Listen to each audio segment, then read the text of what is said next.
It was nearly midnight, and the construction site was hushed.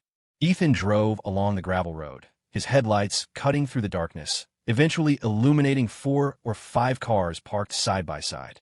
About a dozen men, looking like security, stood around. Kneeling in their midst were 6 or 7 men and women, retching repeatedly. As Ethan pulled up and got out, he noticed a mangled, bloody corpse nearby. The sight was horrific. No wonder they were vomiting. Victor Vance glanced at his son, a faint smile playing on his lips, then turned his gaze to the kneeling group. His voice was icy.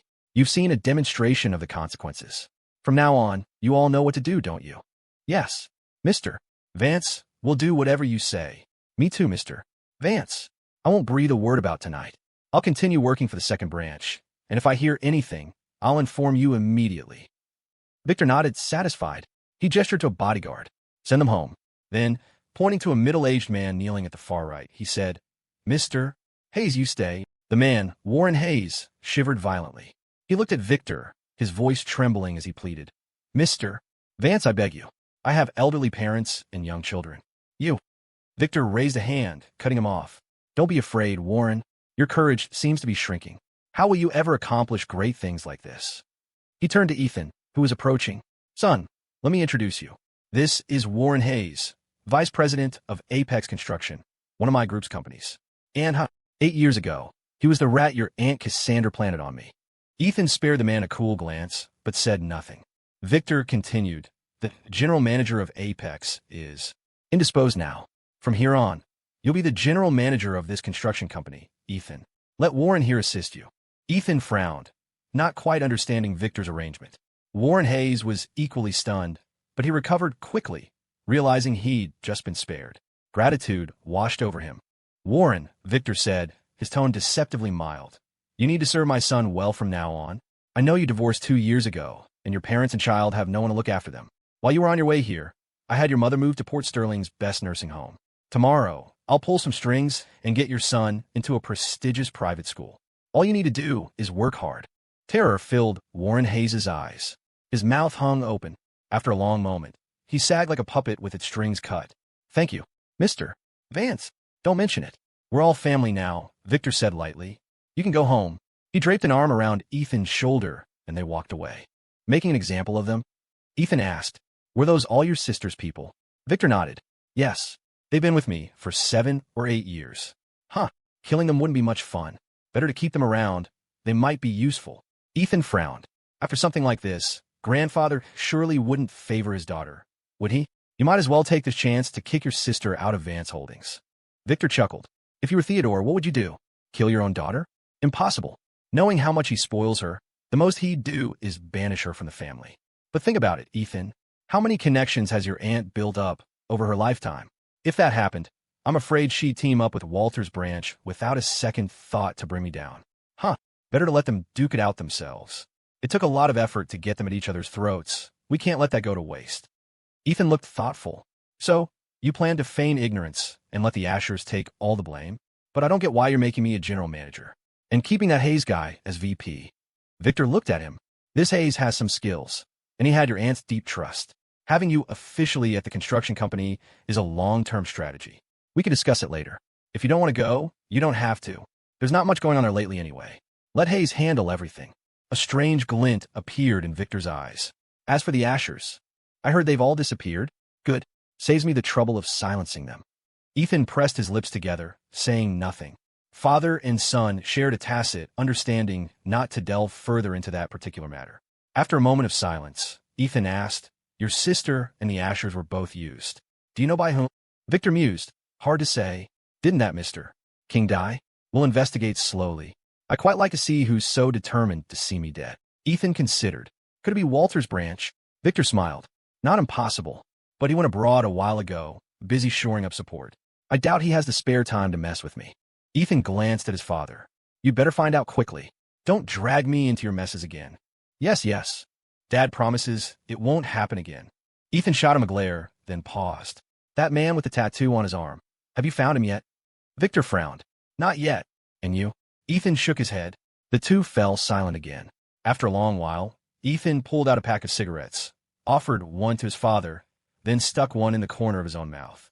"Victor Vance, Just how much dirty business have you been involved in to make your eldest daughter constantly clamor to arrest you? Victor lit his cigarette, chuckling. Do you know why I can have so many women and not break the law, while an ordinary man soliciting a prostitute is committing a crime? Son, that's just how the world is. It's always divided people into different classes, and the joys and sorrows of each class are not the same. The upper echelons are often filled with the unscrupulous, while the lower classes are mostly labeled as honest folk. To climb to the top, you must break the rules using underhanded methods. Once you're at the top, you use upper-class methods to engage in sordid affairs. Huh, look at all the big shots in Port Sterling. Which one of them didn't climb to their position by stepping on others' bodies?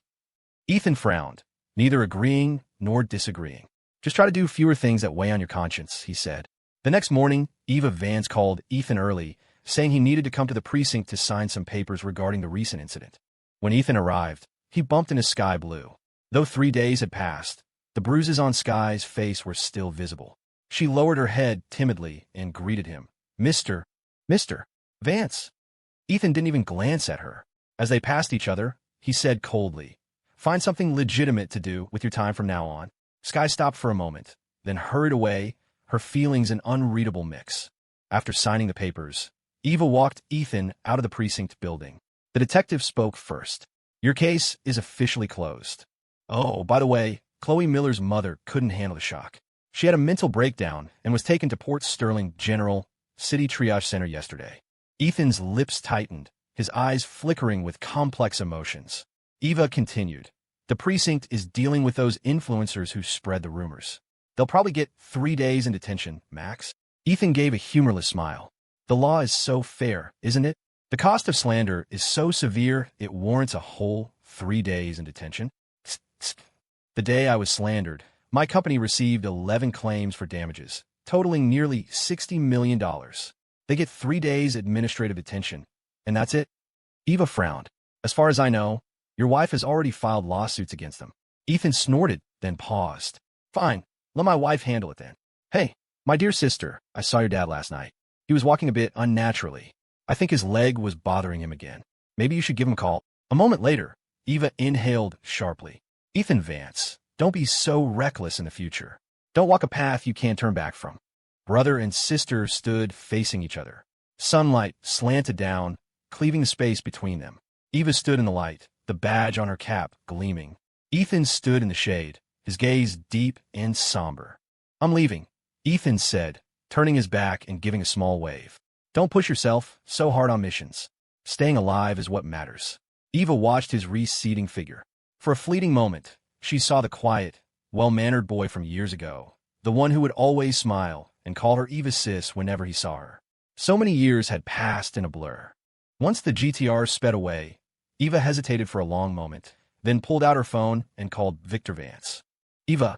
Victor sounded genuinely surprised and pleased. Eva's tone was neutral. Is your leg bothering you again? Old injury, nothing serious. Huh, you're not busy right now? You good on cash? How about Dad kicks you down? Eva cut him off. Did that medicine I bought you last year help? Yes, more than half of it is still left. Honey, I'm hanging up then. On his way to the office, Ethan called Jax. Do something for me. Go to Port Sterling General City Triage Center and check on Chloe Miller's mom. Make sure her medical bills are paid. He had just hung up when, surprisingly, Isabelle Thorne called. Ethan raised an eyebrow, figuring it was probably more company business. With a wry smile, he answered, Miss me. A series of coughs came from the other end, followed by Isabelle's hoarse voice. Where are you? Ethan frowned immediately. You caught a cold? Yeah, cough. Could you do me a favor? Are you at home or the office? It's Friday. Could you cough. Go to the Hollywood Hopeful studio for me. Cough.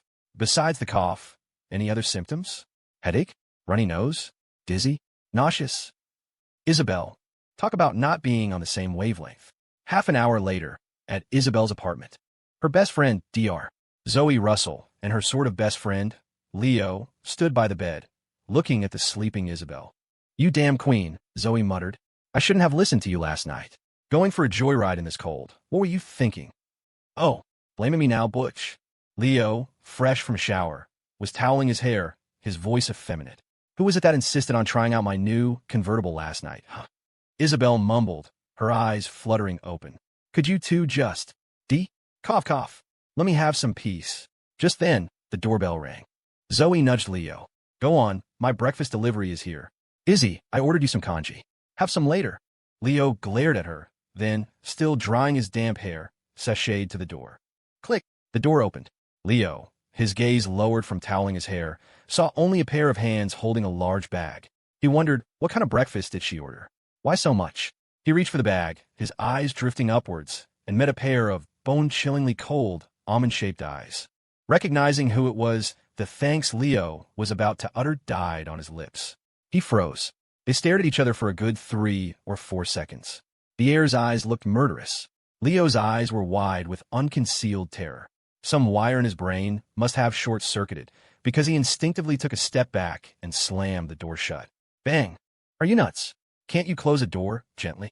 Zoe poked her head out of the bedroom, complaining. Seeing Leo's panicked expression and empty hands, she asked suspiciously, What's wrong with you? Seen a ghost. Leo scurried into the bedroom, trembling. It's over, it's over. I really did see a ghost. Ethan Vance is at the door.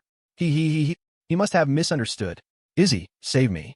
That look in his eyes, I feel like I'm dead meat. Zoe instantly panicked too. She'd recently taken $20,000 from that scoundrel and spouted nonsense to him.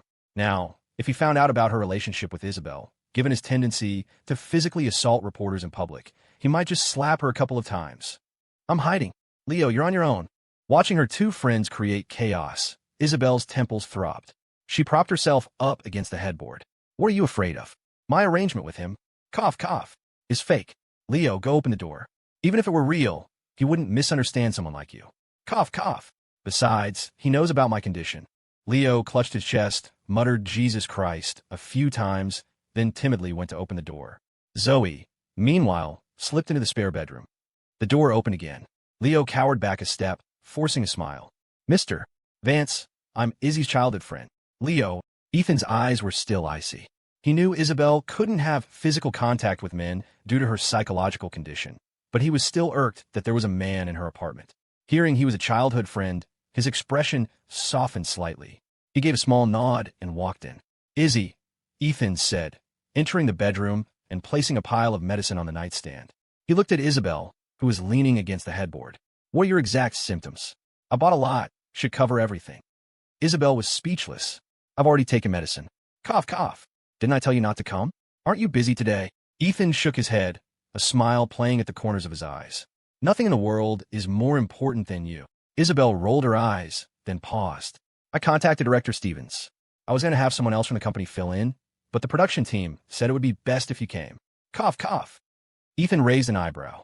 I'm like a public Wi-Fi hotspot lately, super strong signal. Everyone wants to connect. Just as he finished speaking, a burst of laughter came from the spare bedroom. Leo, in the living room, smirked. Isabelle was internally exasperated with her friend's incredibly low laugh threshold.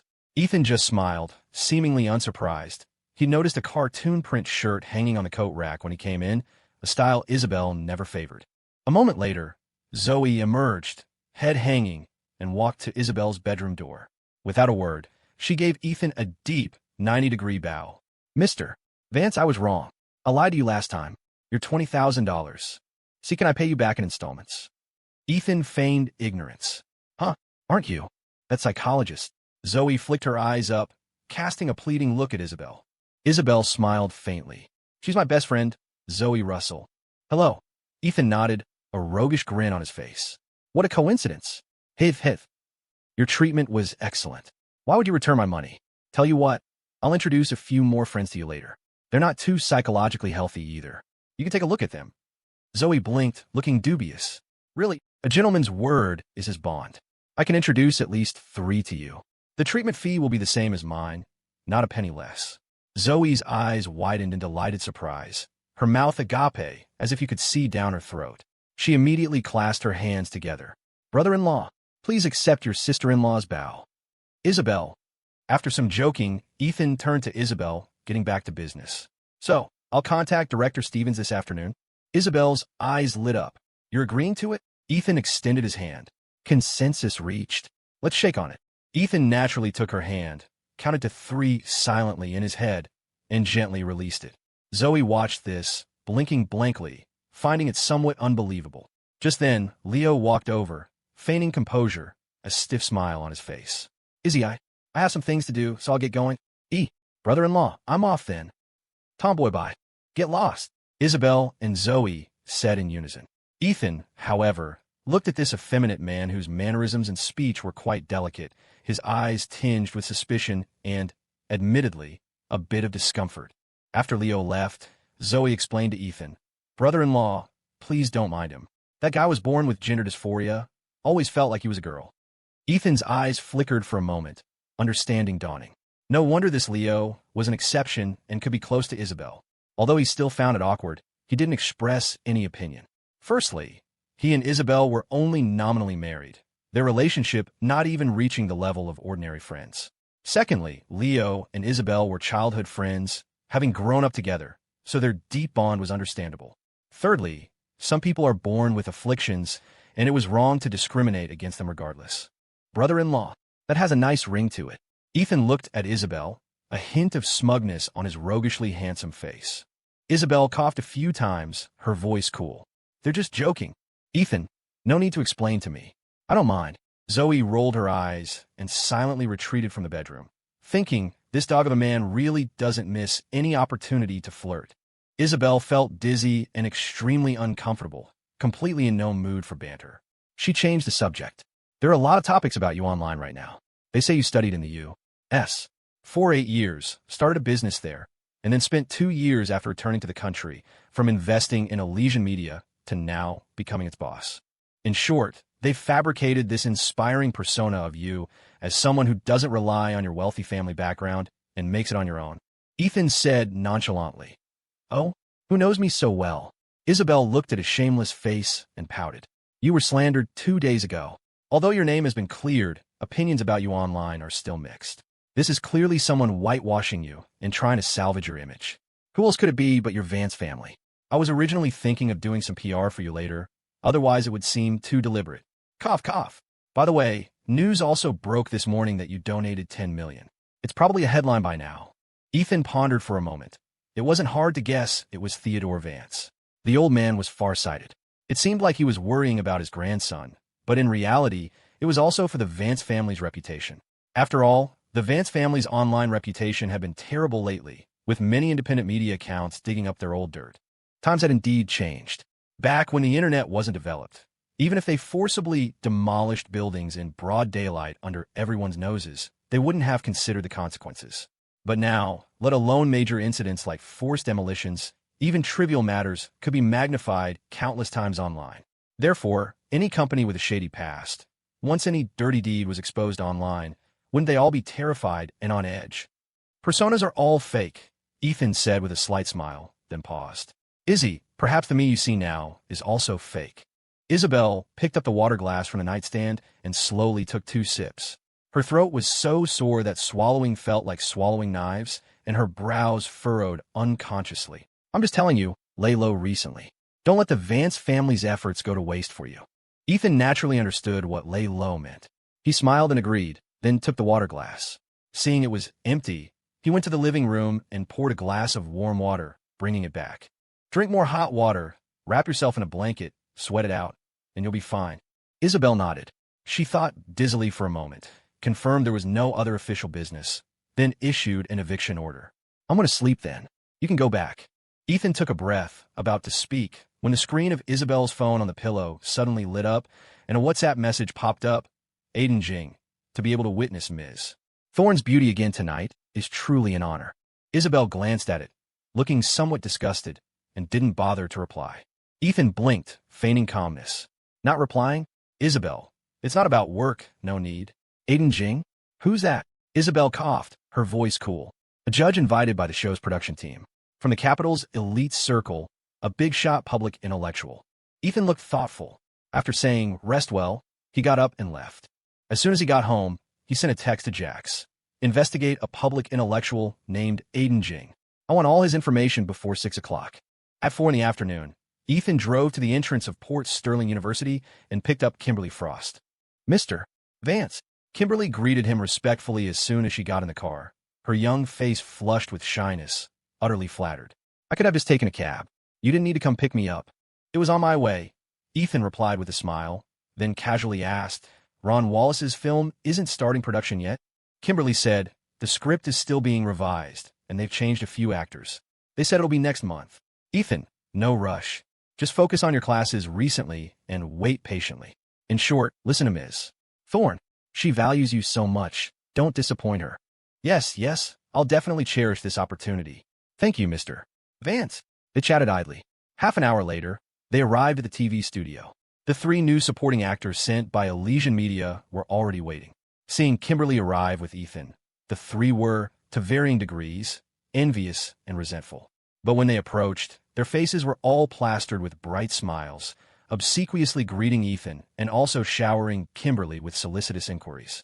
Ethan smiled faintly, his gaze sweeping over their faces one by one, then asked Kimberly, how are the show rehearsals going?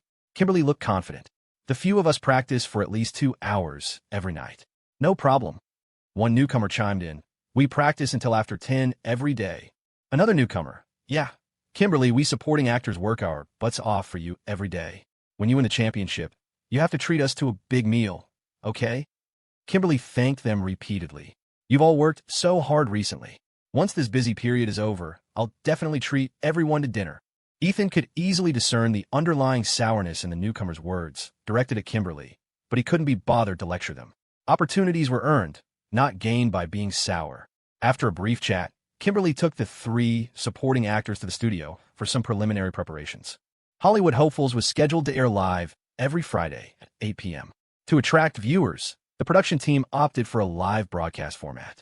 The original panel of judges consisted of people from 4 media companies. However, after further discussion, they decided this might lead to accusations of lacking standards, so they kept representatives from only 2 media companies and replaced the other 2 judges with professional directors. The show's rules were similar to other performance-based variety shows.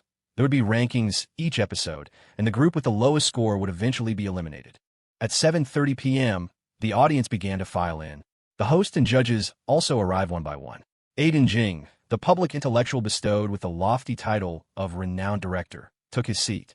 He fanned himself gently with a folding fan, exchanged a few pleasantries with the 2 judges beside him, then glanced at the empty seat to his right, next to a gilded nameplate that read Elysian Media, and smiled faintly. He wondered when this great beauty would arrive. It wasn't until 7:50 p.m. that Ethan Vance strode in, accompanied by Director Stevens, his long legs carrying him effortlessly. He sat down unceremoniously, right next to Aiden Jing. The public intellectual's fanning hand froze for a split second. He paused, then smiled and greeted, Well, Mr. Vance himself has graced us with his presence. Ethan crossed his legs, leaning back comfortably in his chair. Director Stevens, meanwhile, bustled about, pouring tea and water, a servile smile on his face as he made introductions. Mr. Vance, this is Mr. Jing. He is exceptionally knowledgeable, widely involved in literary and artistic circles, and has achieved remarkable success. Only then did Ethan deign to slant a look at the public intellectual, his tone indifferent. Oh, never heard of him. Director Stevens nearly stumbled. Aiden Jing's hand tightened on his fan. He then chuckled. Indeed, a humble cultural worker, like myself, naturally wouldn't have a name as Godolphin. As Mr. Vance is. Ethan smirked. Envious. Oh, I truly am envious. This public intellectual from the capital's elite circle naturally wouldn't take a rich second-generation heir seriously. Besides, the show hadn't started yet, so he wasn't afraid to speak his mind. He said with a smile that didn't reach his eyes, I envy Mr. Vance for being born into the right family. He doesn't have to do anything, and he's already at the top. Unlike me. If it weren't for years of arduous study, where would my achievements be? The implication, without the Vance family, you're nothing. But I'm full of knowledge. Everything I have today, I earn myself. Ethan remained unperturbed, a smile playing on his lips, and ignored him. Aiden Jing, having won a verbal skirmish and seeing Ethan lost for words, felt a momentary smugness, his fanning speed unconsciously increasing. But how could Director Stevens not know the nature of this young scion? After weighing the pros and cons, he put on a smile and tried to get Aiden Jing to switch seats with another judge to prevent any further friction between the two. This was a live broadcast, after all, although conflict between judges could greatly enhance the show's entertainment value. If that young master lost his temper and the situation spiraled out of control, it would be a huge problem. However, Aiden Jing, oblivious, questioned Director Stevens, why should I move? Why? Because this was Port Sterling. Who cared about your capital circle, your international circle, or your donut circle? Director Stevens looked troubled, but no matter how troubled he didn't dare ask Ethan Vance to move. Director Stevens, it's no bother, Ethan said reassuringly. I'm not one to hold grudges. Don't worry yourself. Aiden Jing snorted, his face full of disdain, muttering under his breath. What's this about holding grudges now? How boring. Ethan ignored him, leaned back in his chair, and took out his phone, scrolling through a long string of messages Jax had sent 2 hours earlier. Although Director Stevens was on edge, the show was about to start, and he didn't have time to waste. After fitting Ethan with an earpiece and giving him a pleading look, he hurried backstage. At 8 p.m. sharp, the show began. Wes Holland, the host renowned throughout the entertainment industry for his rapid-fire delivery, showed off his skills, introduced all the major sponsors one by one, then introduced Ethan Vance to the audience before starting his emotionally charged opening monologue. Initially, the show proceeded smoothly. The actors performed diligently, and the judges offered mixed but professional critiques, analyzing the good and bad. Only Ethan was sparing with his words, as if his decisions depended entirely on his mood. Aiden Jing, thinking this young master was an amateur, seemed intent on embarrassing him. When giving comments, he would intentionally prod Ethan. Mr. Vance, what did you think of their performance just now? Or Mr. Vance, what's your take? To this, Ethan acted aloof, merely replying, I watch with my eyes.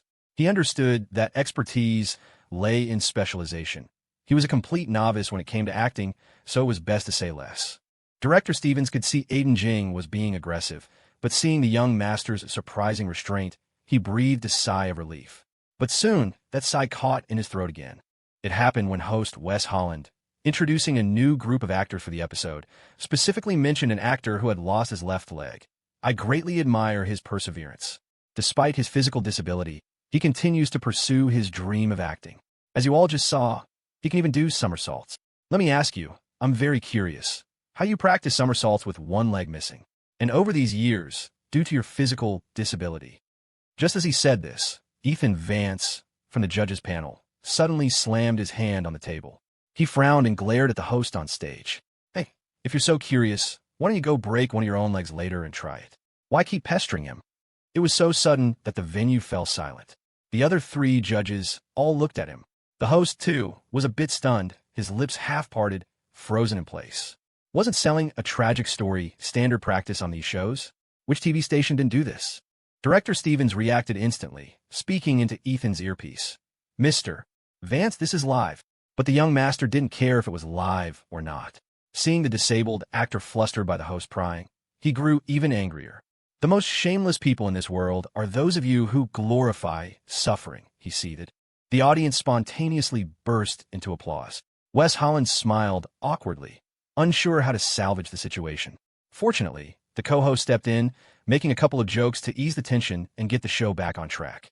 Aiden Jing glanced sideways at Ethan, covered his microphone, and said in a low voice, Mr. Vance is quite the righteous one, isn't he? Ethan didn't respond. He had planned to deal with this public intellectual who was clearly interested in his wife after the show. But as luck would have it, Aiden Jing seemed eager to walk right into the line of fire. The actors on stage were performing a scene about Marquis de Lafayette. Their acting and line delivery were impeccable. The audience gave extremely high scores, and the judges were also quite impressed. Even Ethan, uncharacteristically, offered some praise. However, Aiden Jing then started to stir trouble. He began by praising the actor's performance, but after a few sentences, his tone shifted. But you must respect history. Lafayette wasn't a hero. He was an opportunistic foreign meddler. Continued. The venue fell silent again. Backstage, Director Stevens' heart pounded. He spoke into the comms. Mr. Jing, please don't bring up topics unrelated to the show. Host, steer the conversation back. His tone, when addressing the public intellectual, was slightly more forceful than when he'd spoken to Ethan. Aiden Jing had originally intended to show off his erudition. Being cut off like this, though displeased, he didn't make a fuss. After all, he was on someone else's show. Following the director's instructions was to be expected, lest he appear petty. The host on stage remained composed, quickly formulating a way to smooth things over. But before he could speak, he saw the young master on the judges' panel turn to face Aiden Jing, a chilling glint in his narrow eyes. This man, with weaponry a generation behind, risked everything to help a fledgling nation win its freedom against a global empire. Knowing his own country faced its own perils, he still championed liberty abroad, even defying his own government at times. A cornerstone of the Franco-American alliance, and in your mouth, he becomes so contemptible. The other two judges remained silent, as church mice. It was best not to get involved in such topics. Aiden Jing pursed his lips, his tone arrogant. Mr. Vance, do you even understand history? When commenting on historical figures, one must look at them from all angles and consider the broader context of their time. Lafayette. Ethan cut him off. Context. The context of his era was a fight for independence. As a volunteer general, he showed unwavering loyalty and fought for a nation not his own. A flicker of ice flashed in his narrow eyes. Does that not make him a hero? As for his so-called background, born with a silver spoon, so he's a sellout? Then I gotta ask you, coming from a family of scholars, how did you end up a U.S. citizen of Chinese descent? Aiden Jing was abruptly stunned. He hadn't expected this guy to turn it on him. Didn't he say he'd never heard of me? Director Stevens broke out in a cold sweat. He considered reminding Ethan or cutting to a commercial, but after some deliberation, he abandoned the idea and chose to observe. Ethan continued his attack. I recall you became a U.S. citizen 10 years ago, didn't you? You've also said on your own show that you're part of a minority because you're a Chinese American. Huh, what's the matter? Is being Chinese such a drag? Aiden Jing, completely caught off guard, feigned a calm smile, saying, I won't explain this, no explanation, while mentally scrambling for a response. Suddenly, he remembered seeing a Port Sterling headline that afternoon, an article about Ethan Vance having lived in the U.S. for 8 years. He immediately counterattacked. Haven't you also lived in the U.S. for 8 years? Dare you say you don't have a green card? That thing, I really don't have. Visas, I've been getting those. Ethan calmly pulled out his wallet, found a visa, and casually tossed it over. Work visa, 3-year term. This one just expired. Actually, if you like it, I'll give it to you. He then took out his national ID card, waved it gently, and raised an eyebrow. This, do you have one? The venue erupted. Thunderous applause continued unabated.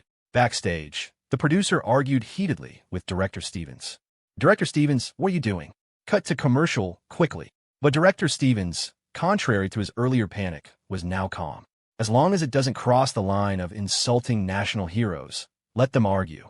It'll actually become a highlight of our show.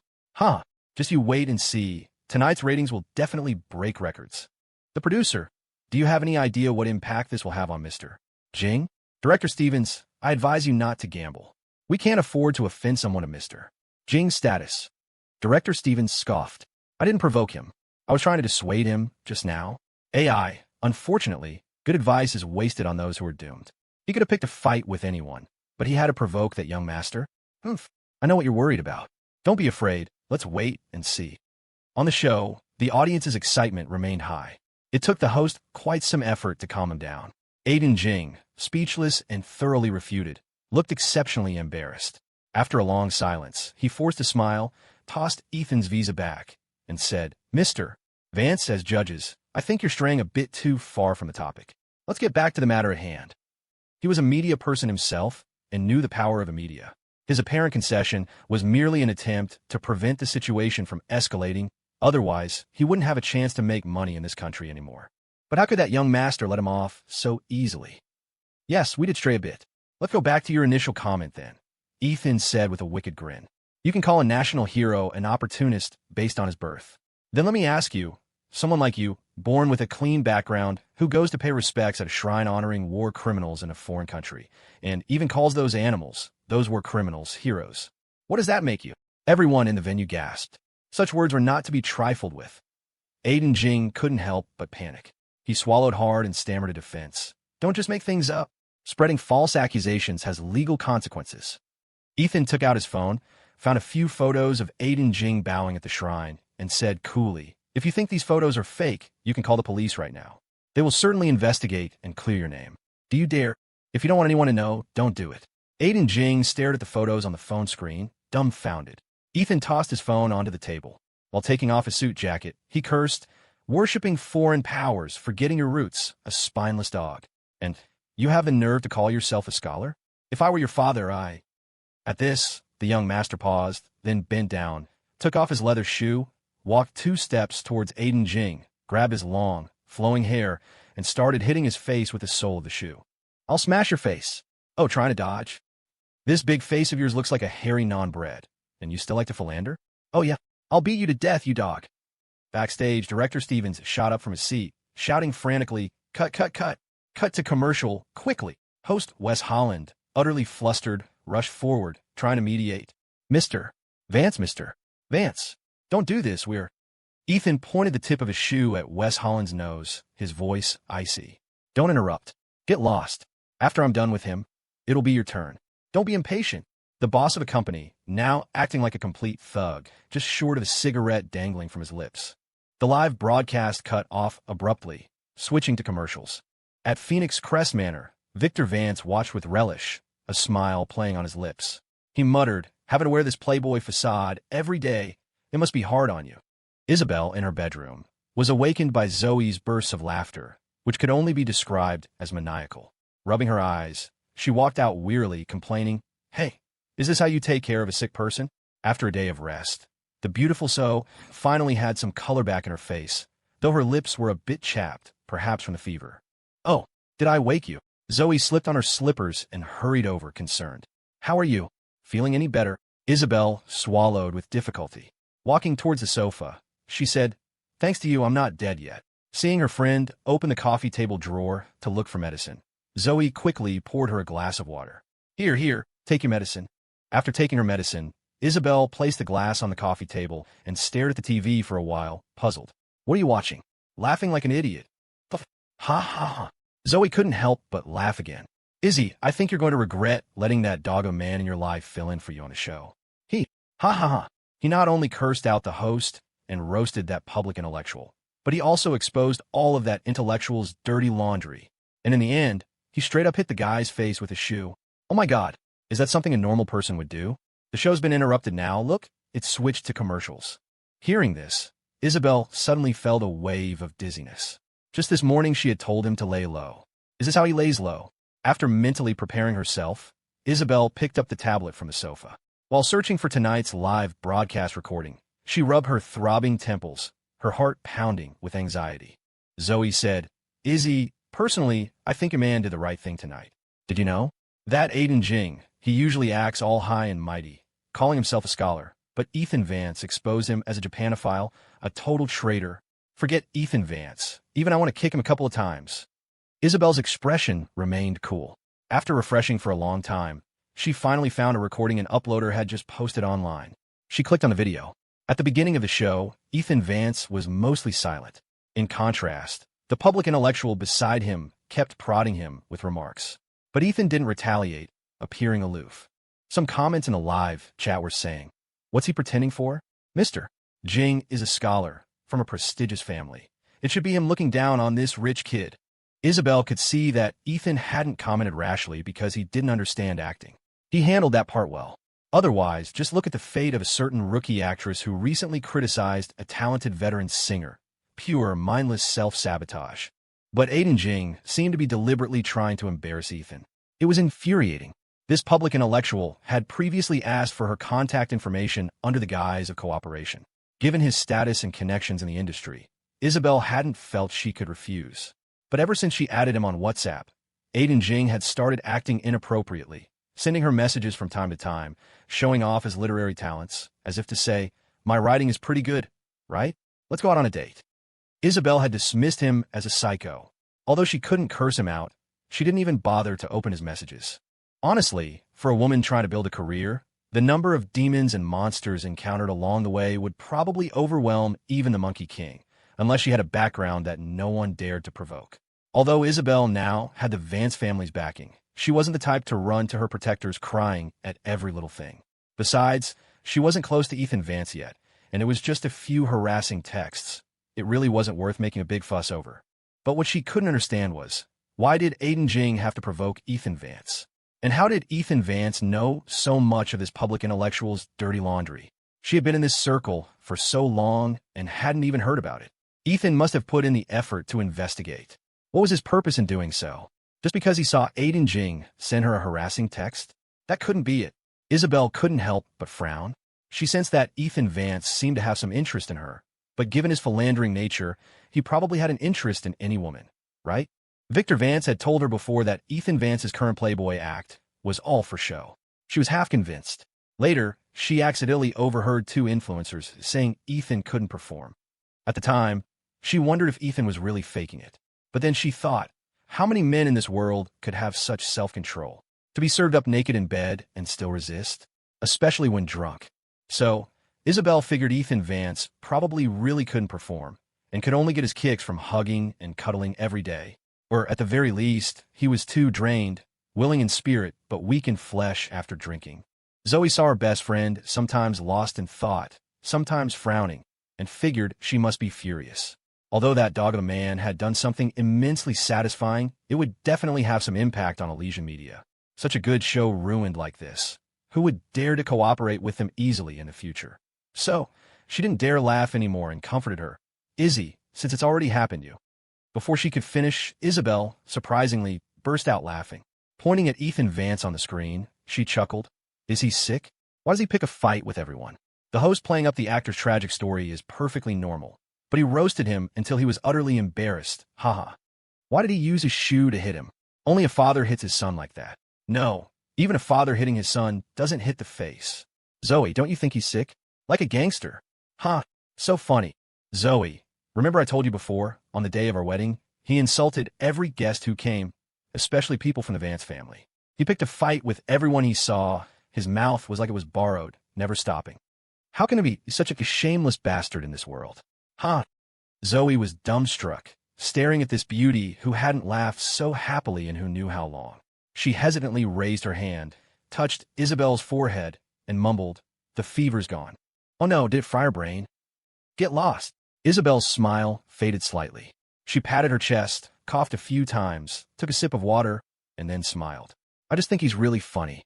Almost 30 years old, yet he's full of childishness, like an angry youth. He resorts to violence at the slightest disagreement. Oh, how can there be such a person? It's really a headache. Zoe was astonished. I think you're the one giving me a headache now. Izzy, you haven't developed feelings for him, have you? Your condition, has it improved? Isabelle put the tablet aside and shook her head. No, I just think he's very funny. What are you thinking? Isabelle pouted. You should be thinking about how to cure me as soon as possible. I'm already 25. If I'm not cured soon, I really might become a nun. Something's not right. Isabelle Thorne, you're really not right. You used to get so impatient whenever Ethan Vance was mentioned. Now, besides, what that dog a man did tonight isn't good for your company. You're not even angry? This really isn't right. Isabelle waved her hand. Nothing's wrong. You know about my condition. I can't develop feelings for men. What he did tonight wasn't causing trouble. On the contrary, it can earn Elysian media some good publicity. Why should I be angry? Besides, no matter what background or connections that Aiden guy has, now that things have escalated to this point, not even a god can save him. His connections are probably avoiding him like the plague. Am I still afraid he'll retaliate against Elysian? Saying this, Isabelle picked up her phone and called the head of PR. I remember, those employee benefits Mr. Vance mentioned on his first day in office were posted in the office by the head of admin, right? Take pictures and post them all online under the guise of recruitment. Among those benefits was one. Children admitted to a top-tier engineering program like MIT or Caltech will be rewarded with a 3-bedroom apartment downtown. The date below, it was Ethan Vance's first day in office. Combined with Ethan's shoe beating the traitor on the show tonight, it wouldn't seem like a deliberate attempt to cultivate sentimentality. It would undoubtedly earn Elysian media a wave of patriotic goodwill. Zoe looked thoughtful. She took Isabelle's hand and said seriously, "Give me some time. I will definitely cure you. But I hope you stay away from Ethan Vance. Izzy, he's too much of a player. And you might not have realized it yourself, but your attitude towards him has really changed.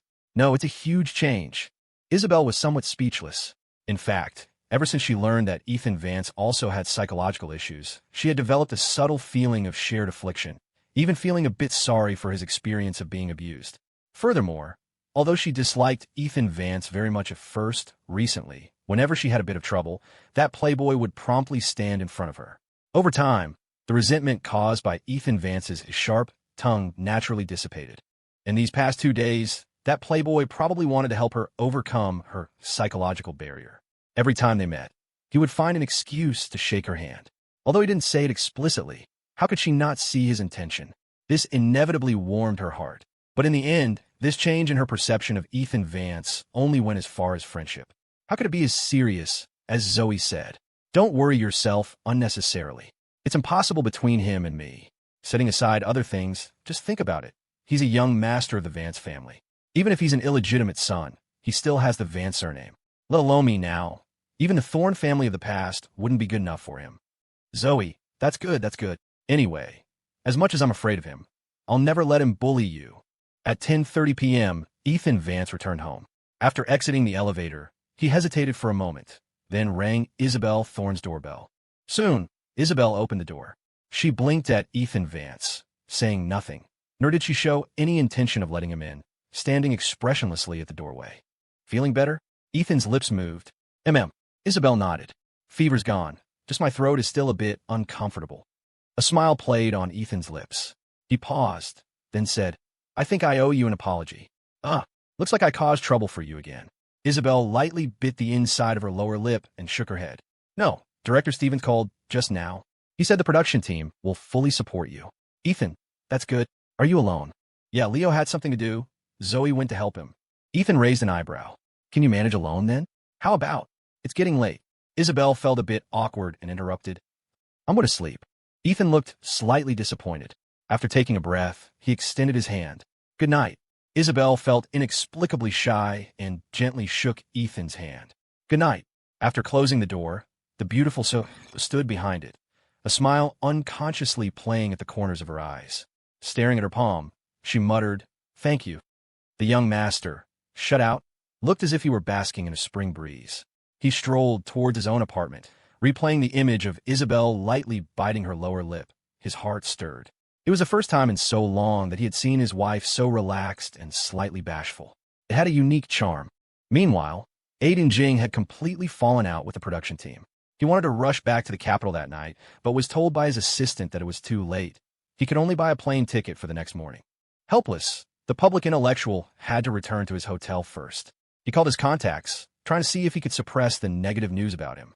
However, the connections he had cultivated over many years seemed to have coordinated, all giving him the same reply. Difficult.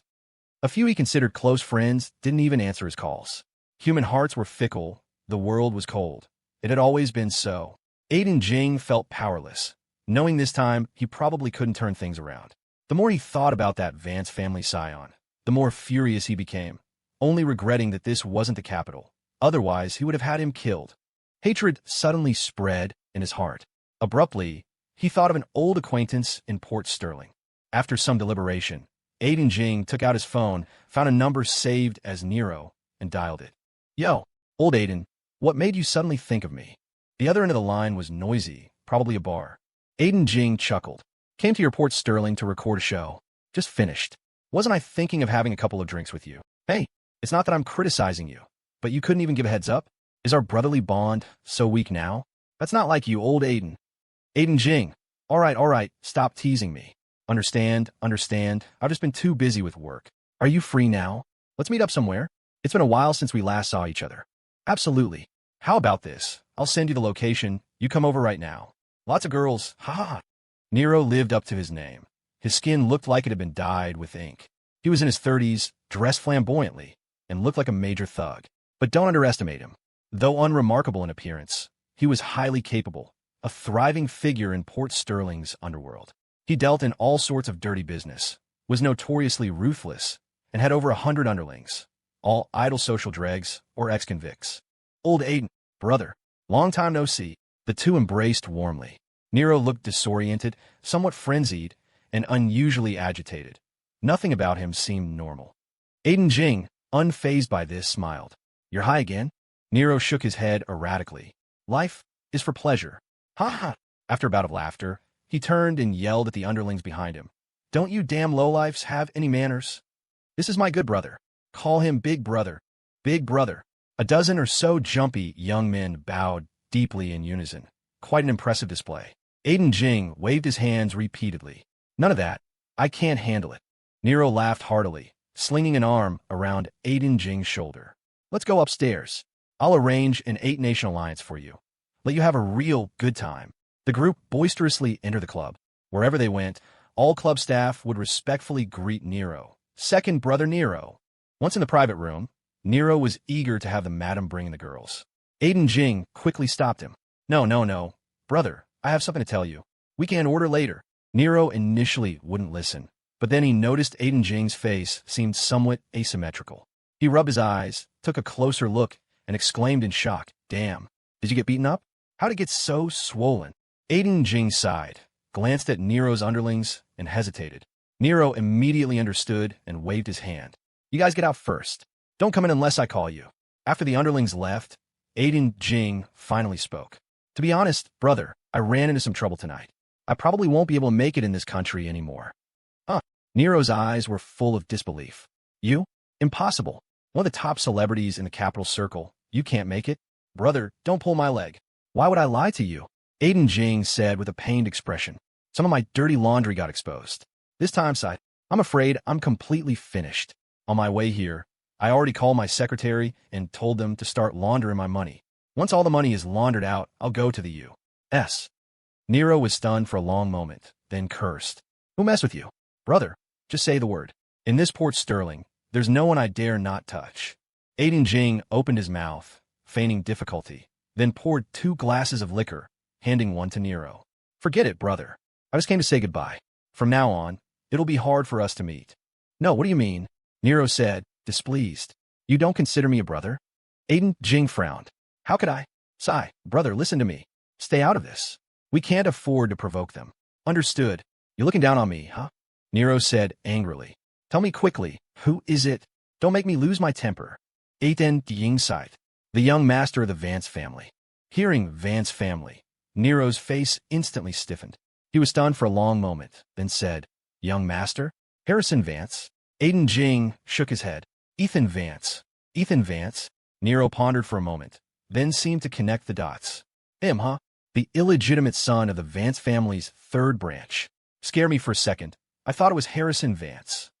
I say, old Aiden, how did you manage to provoke that bastard? Sigh, in front of you, I won't bother with pretenses. Aiden Jing lamented. A while ago, I added his wife on WhatsApp. It probably pissed him off, so he pulled this stunt on me. That dog. This time, he completely ruined me. You have no idea. He actually hit me in the face with his shoe on the show. If this were the capital, I guarantee he wouldn't live through tonight. Nero understood that the last sentence was meant for him. After some thought, he pursed his lips. Old Aiden, you've got your eyes on Port Sterling's #1 beauty. Sigh, a fair lady, a gentleman's pursuit. Who knew it would cause such big trouble? Haha, that's what they call a knife hangs over the character for lust. Nero laughed for a while, then paused. Old Aiden, let's not even talk about our friendship from 10 years ago when we played music together, nor the care you gave my sister in the capital. Just for the fact that when my mom went to the capital for surgery, you ran around pulling strings and paying medical bills. For that alone, I can't let you take this beating for nothing. Aiden Jing tried to dissuade him. Forget it, forget it. That's the Vance family, Port Sterling's #1 family. Don't provoke them. I'll just swallow this bitter pill. TCH, Nero smirked. Port Sterling's #1 family? Old Aiden, don't you understand yet? Real prominent families never show off. The Vance family is #1 on the surface in Port Sterling, but in the eyes of those truly powerful families, they're nothing. Aiden Jing was surprised. Nero, don't tell me your backer is more powerful than the Vance family? Nero said frankly, I don't have a backer. My backer is myself. Aiden Jing. Then why are you spouting all this nonsense? I can't afford to provoke the Vance family head-on, but Nero's tone shifted. It's not impossible to screw Ethan Vance over behind his back. He's not like Harrison Vance. He has no real skills, just a playboy. Not hard to deal with. This was the outcome Aiden Jing wanted. Although Nero was a gangster, his background was no match for the Vance family. But desperate men, like him, wouldn't necessarily respect wealthy families. They couldn't win a direct confrontation, but they had plenty of dirty tricks up their sleeves. Aiden Jing feigned reluctance. Let's just forget it, brother. I can't cause trouble for you, brother. Come, let's drink. This matter is closed. Nero shook his head gently. For me, this matter isn't closed. Old Aiden, just listen to me this time. It happens to give me a chance to repay a favor. I owe you too much. Aiden Jing, what favor or not, we two. Nero interrupted. Stay put in Port Sterling for now. Don't be in a hurry to go abroad. I'll arrange for people to investigate him shortly. Old Aiden, you don't know yet, do you? I have plenty of men under me now, huh? As soon as I get a chance, I'll go after that dog. Whether to kill him or cripple him, it's your call. Aiden Jing knew that further refusal would seem unfriendly. He nodded with feigned reluctance. All right then, brother, I'll have to trouble you. I really want to vent this anger. That dog Ethan Vance, if he doesn't die, I really can't stomach it. Nero grinned wickedly. Just getting him isn't enough. We have to include Port Sterling's #1 beauty. To be honest, brother, I've had my eye on her too, but since she's backed by the Vance family, I didn't want to cause trouble, so I never made a move on her. But this time, she caused you so much harm. How can we not use her to blow off some steam? Oomph. I'll come up with a meticulous plan later, tie her up, and bring her to you. I guarantee no one will be able to trace it. The two brothers looked at each other, the lewdness on their faces identical. After 2 days of fermenting, Aiden Jing's scandal had caused a massive uproar online. It was common knowledge, and he was thoroughly infamous. His shows announced suspensions one after another, and related advertisers promptly issued termination notices. Mainstream media and independent accounts alike were lambasting him. They even dug up many inappropriate remarks Aiden Jing had made on shows previously, fully exposing his ugly, sycophantic face, which incited widespread indignation among the populace. Born into a scholarly family, a descendant of prestige, and a graduate of a top domestic university, this public intellectual's talent was undeniable. Yet, despite his brilliance, he failed to learn the meaning of loyalty. To praise America, India, Japan, and Korea, he didn't hesitate to distort history and spout falsehoods. Yes, our country needs to face reality. Our technological level indeed lags behind developed nations. But why not consider how many years it took us to expel foreign invaders, to overcome starvation, and to reach our current standard of living? The nation is developing tirelessly, and development requires generations of pillars of society to contribute with painstaking effort, not just so-called public intellectuals pointing fingers, and certainly not shameless, malicious incitement. Taking a step back, even setting aside these past inappropriate remarks, the crime of him visiting that foreign shrine alone was enough to cast him into the 18th level of hell. In the evening, Ethan called Milo to ask about Marcus Chen's injuries, then mentioned the mysterious man with the tattoo on his arm. It had been 10 years since that incident. Investigating it would certainly be difficult. Although Marcus Chen was certain the man was a Port Sterling local, no one could guarantee he was still in the city. Milo could only say he would do his best to investigate. Ethan understood that finding a needle in a haystack relying solely on Milo was a slim hope. Apart from Milo, his other 3 brothers were unfamiliar with Port Sterling. Including himself, he didn't have many useful connections. Therefore, he placed more hope on Victor and Eva Vance, hoping that father and daughter could offer some assistance. After hanging up, Ethan checked the time. It was about time for dinner. When he saw Isabelle that morning, the Ice Queen's complexion had fully recovered. It seemed her cold was mostly gone.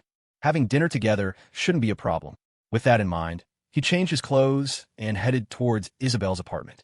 However, halfway there, Isabelle also pushed open her door, neatly dressed, handbag in hand, looking like she was going out. Their eyes met. Isabelle paused briefly, then turned to lock her door. "Where are you going?" Ethan asked. "Something came up," Isabelle said coolly, striding towards the elevator. Ethan pondered for a moment. "Did you forget something?" Isabelle turned her head to look at him, an inquisitive look in her eyes. "Today is the weekend," Ethan said with a slight smile. Isabelle thought for a moment, then remembered her prior agreement with Ethan to have dinner together on the weekend evening. But now, she had already made plans with Zoe Russell for a therapy session. I have something urgent tonight." Ethan's expression didn't change. He smiled. "All right, where are you headed? Want me to drive you?" Isabelle shook her head. "No need, I'll drive my—" She suddenly realized something and frowned. "You didn't mess with my tires again, did you?" "Ethan Vance, I've already replaced 3 tires."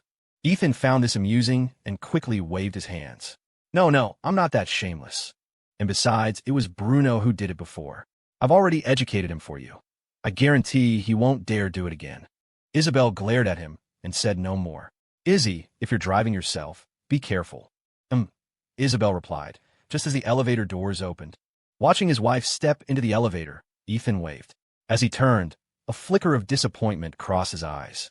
He had just taken 2 steps toward his own apartment when the elevator doors behind him slid open again with a whoosh. Ethan stopped, turned his head, and saw Isabelle leaning out of the elevator, blinking at him. She said seriously, "How about we grab a late-night snack tonight instead?" Ethan nodded readily. "Sure." Isabelle hummed in agreement, paused, then added inexplicably, "Next weekend, I have to attend a charity auction gala, so I thought it would be better to fulfill my promise tonight. Ethan smirked. Izzy, why are you explaining? Isabelle opened her mouth, looking slightly unnatural. She then retreated into the elevator, pressed the close button, and pursed her lips, muttering to herself. Right, why am I explaining? I really am sick. She finished her therapy session with Zoe Russell at exactly 9 o'clock. Isabelle figured that since it was for a late-night snack, there was plenty of time. So, she chatted with her best friend for a while, only heading home at 10. On her way back, while on the outer loop road, a black SUV suddenly changed lanes, cutting in front of her Maserati. Fortunately, the beautiful CEO was focused and quickly steered into the adjacent lane. Although she avoided a crash, it scared her badly. Her heart pounded. She had no idea what was wrong with the driver of that SUV. Either they were crazy or drunk. Just as she was fuming, the SUV caught up again, overtook her, and once more cut in front of her car, then slammed on the brakes. Caught off guard, Isabelle instinctively slammed her own brakes, her hands gripping the steering wheel tightly, her heart leaping into her throat. Luckily, there was just enough distance. When the Maserati stopped, its front was less than 10 centimeters from the SUV's taillights. Isabelle's face was pale. She gasped for breath, her mind a complete blank.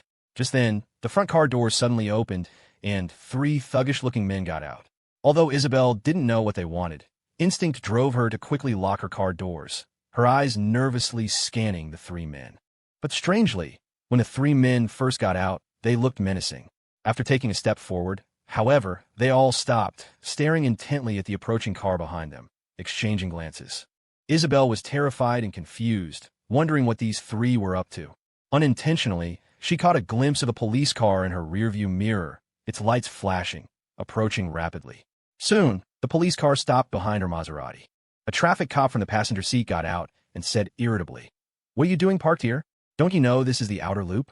Can you just park anywhere?" The cop knocked on Isabelle's window. "License and registration." Isabelle breathed a sigh of relief. While fumbling for her documents, she said, "Officer, they forced me to stop. I don't know what they want." The 3 men tried to act calm. 2 got back into their car, while the remaining 1 dealt with the cop, forcing a smile. "Officer, she cut us off earlier. We just got a bit impulsive." After checking Isabelle's documents, the cop walked over to the SUV and said sternly, "License and registration." After examining their documents, he berated the men. "Playing road rage games with a woman. You guys should be ashamed. Get going." After chasing off the SUV, the cop criticized Isabelle. "Be more careful when driving in the future. Don't get into altercations with people. There are no cameras on this stretch of road. If there's a scrape, it'll be hard to sort out. Go on now, don't block traffic." Isabelle thanked him and drove off. She didn't dwell on the incident, just assuming she had inadvertently cut someone off. Little did she know that if the police hadn't unexpectedly appeared, the consequences could have been dire. Isabelle rested for a bit, then sent Ethan a text. "Late night snack? Ethan, I'm at your door." Isabelle took a breath and grabbed her bag, heading out. That scoundrel was standing primly at her doorway, holding a bouquet of flowers. Isabelle paused, looking at him with confusion. First date. Gotta have some ceremony. Isabelle looked at his roguish face and pouted helplessly. "If you want to eat, let's go. If you want to date, go find your good friends." Ethan said nonchalantly, "All my good friends have been sued by you and are busy selling everything they own. They don't have time for me." Isabelle curled her lip, a hint of mockery in her tone. Feeling sorry for them, Ethan, jealous. It felt like everything had returned to their first encounter. But it was indeed a new beginning. Isabelle didn't flare up in anger like she used to upon hearing those 2 words. She just rolled her eyes and said coolly, "Are we going to eat or not?" Yes. Ethan chuckled. "But I already bought these flowers. You can't expect me to just throw them away, right? They cost several hundred. I really can't bear to. You, who throws money around in bars like it's paper, can't bear to part with a few $100? Isabelle pressed her lips together. After a standoff, she finally compromised, took the flowers, and put them inside her apartment. When she came out again, Ethan had already pressed the elevator button. Like a distinguished butler, he made a gentlemanly and elegant please gesture and smiled. "Pleased to be of service." Isabelle's face was cold. She strode into the elevator and said irritably, "Ethan Vance, don't be so sleazy." "All right, whatever you say." Ethan stepped into the elevator, pressed the close button, then extended his hand. "Well, you received the flowers. Shouldn't you thank me?" Isabelle looked at the outstretched hand, mumbled a reply, and gave it a light shake. Ethan smiled faintly then paused. So, what do you want to eat? Isabelle blinked, thinking, skewers? Crawfish? Look, it's already this late. Let's just go to a nearby night market and eat at a roadside stall. Don't make a fuss. Ethan wasn't surprised that this young lady, who had grown up in wealth, would eat at a roadside stall, nor did he find it pretentious.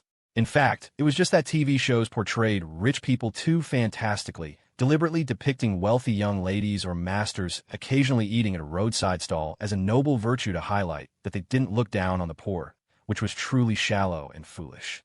Is your throat still sore? Ethan asked. Isabelle nodded. A little. Ethan, and you still want to eat skewers and crawfish? Dream on. Isabelle. What's wrong with him?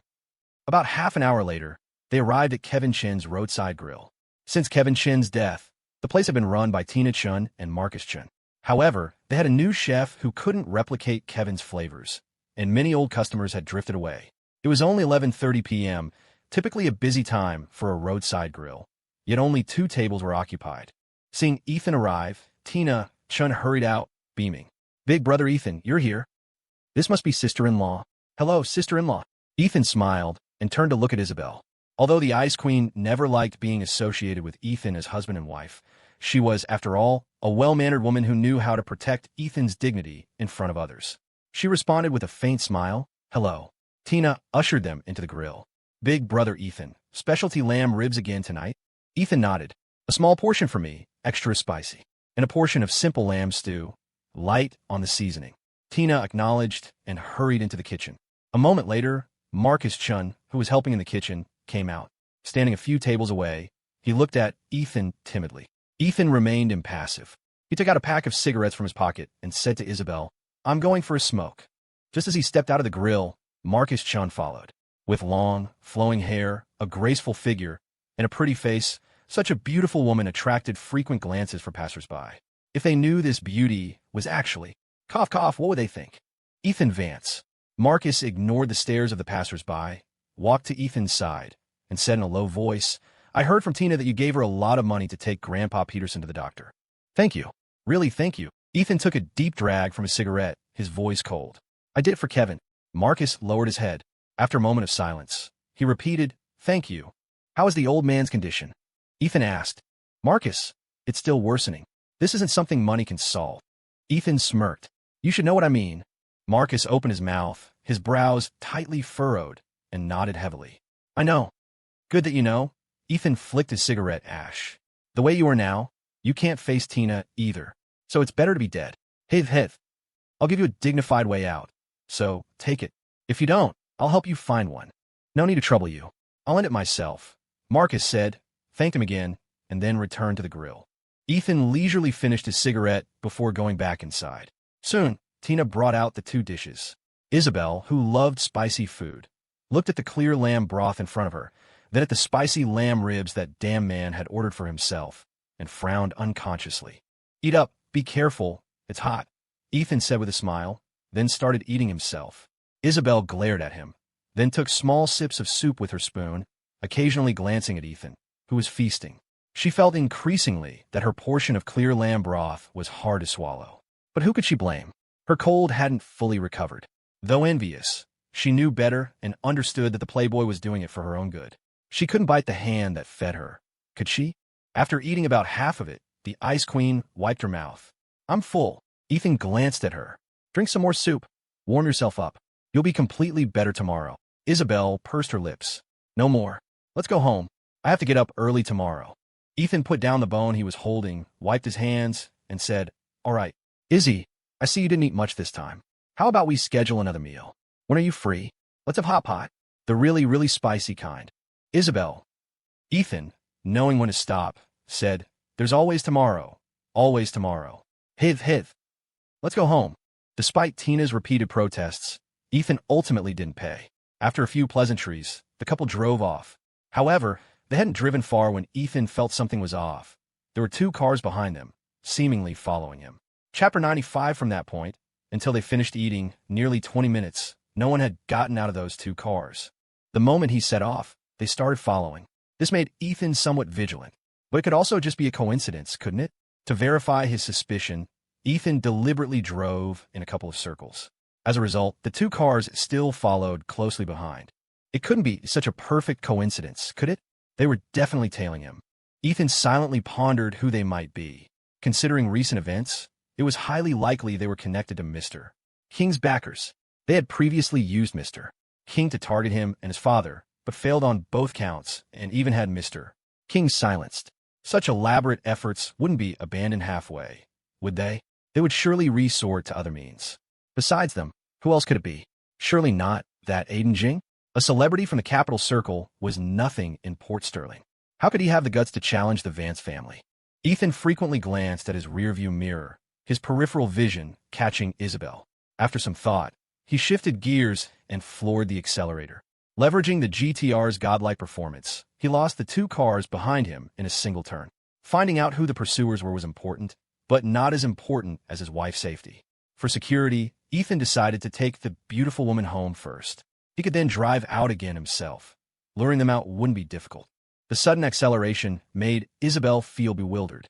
She glanced at the speedometer, nearly 130 mph. Ethan Vance, the speed limit is 90. Ethan grinned, reached out, and pressed a green button on the center console, saying calmly, "It's fine." Isabelle stared at him suspiciously. "That button changes the license plate," Ethan explained. Isabelle was momentarily stunned, not understanding why his car would have such a high-tech feature. But her point wasn't about getting caught speeding. She was genuinely a bit scared. She frowned. "It's too fast. Aren't you afraid of an accident?" Ethan raised an eyebrow, a strange smile playing on his lips. "Izzy, you might not believe this, but you're actually the first person who thinks 130 is fast and worries about an accident." Hearing this, Isabelle examined the complex center console and the unusually long gear stick, feeling that apart from its ordinary appearance, this car didn't seem like a normal vehicle. She asked doubtfully, "Are you a very good driver?" Ethan glanced at her, a smile in his eyes, but pressed his lips together without responding. Soon, the couple arrived at the underground parking garage of their apartment complex. Isabelle had been on edge the entire way, but her worries were ultimately unfounded. This playboy was indeed a skilled driver. No matter how fast he drove, the car remained steady, and she didn't feel carsick. However, she had originally planned to ask Ethan to stop at the complex entrance so she could buy something from the supermarket, but her anxiety had made her forget. "Ethan Vance, you go up first. I'm going to the supermarket at the entrance to buy something." As soon as they entered the elevator, Isabelle pressed the button for the ground floor. Ethan didn't press the button for his own floor. He smiled. "I need to buy something too. Let's go together." In the quiet night, they walked side by side. The streetlights in the complex cast a dim yellow glow, and the moonlight was cold and clear. Ethan occasionally turned his head to look at the stunning profile of the beauty beside him, a smile on his lips. Isabelle felt his gaze and found it a bit awkward, but she said nothing. They walked quietly like this. After buying their things at the supermarket, just as they were about to return to the complex, they coincidentally ran into Leo Bishop and his crew. "Yo, big brother Ethan." A man in his late 30s with 7 or 8 thuggish-looking underlings had a certain presence, yet he respectfully and fawningly called Ethan, who was several years younger, "Big brother." "You live here?"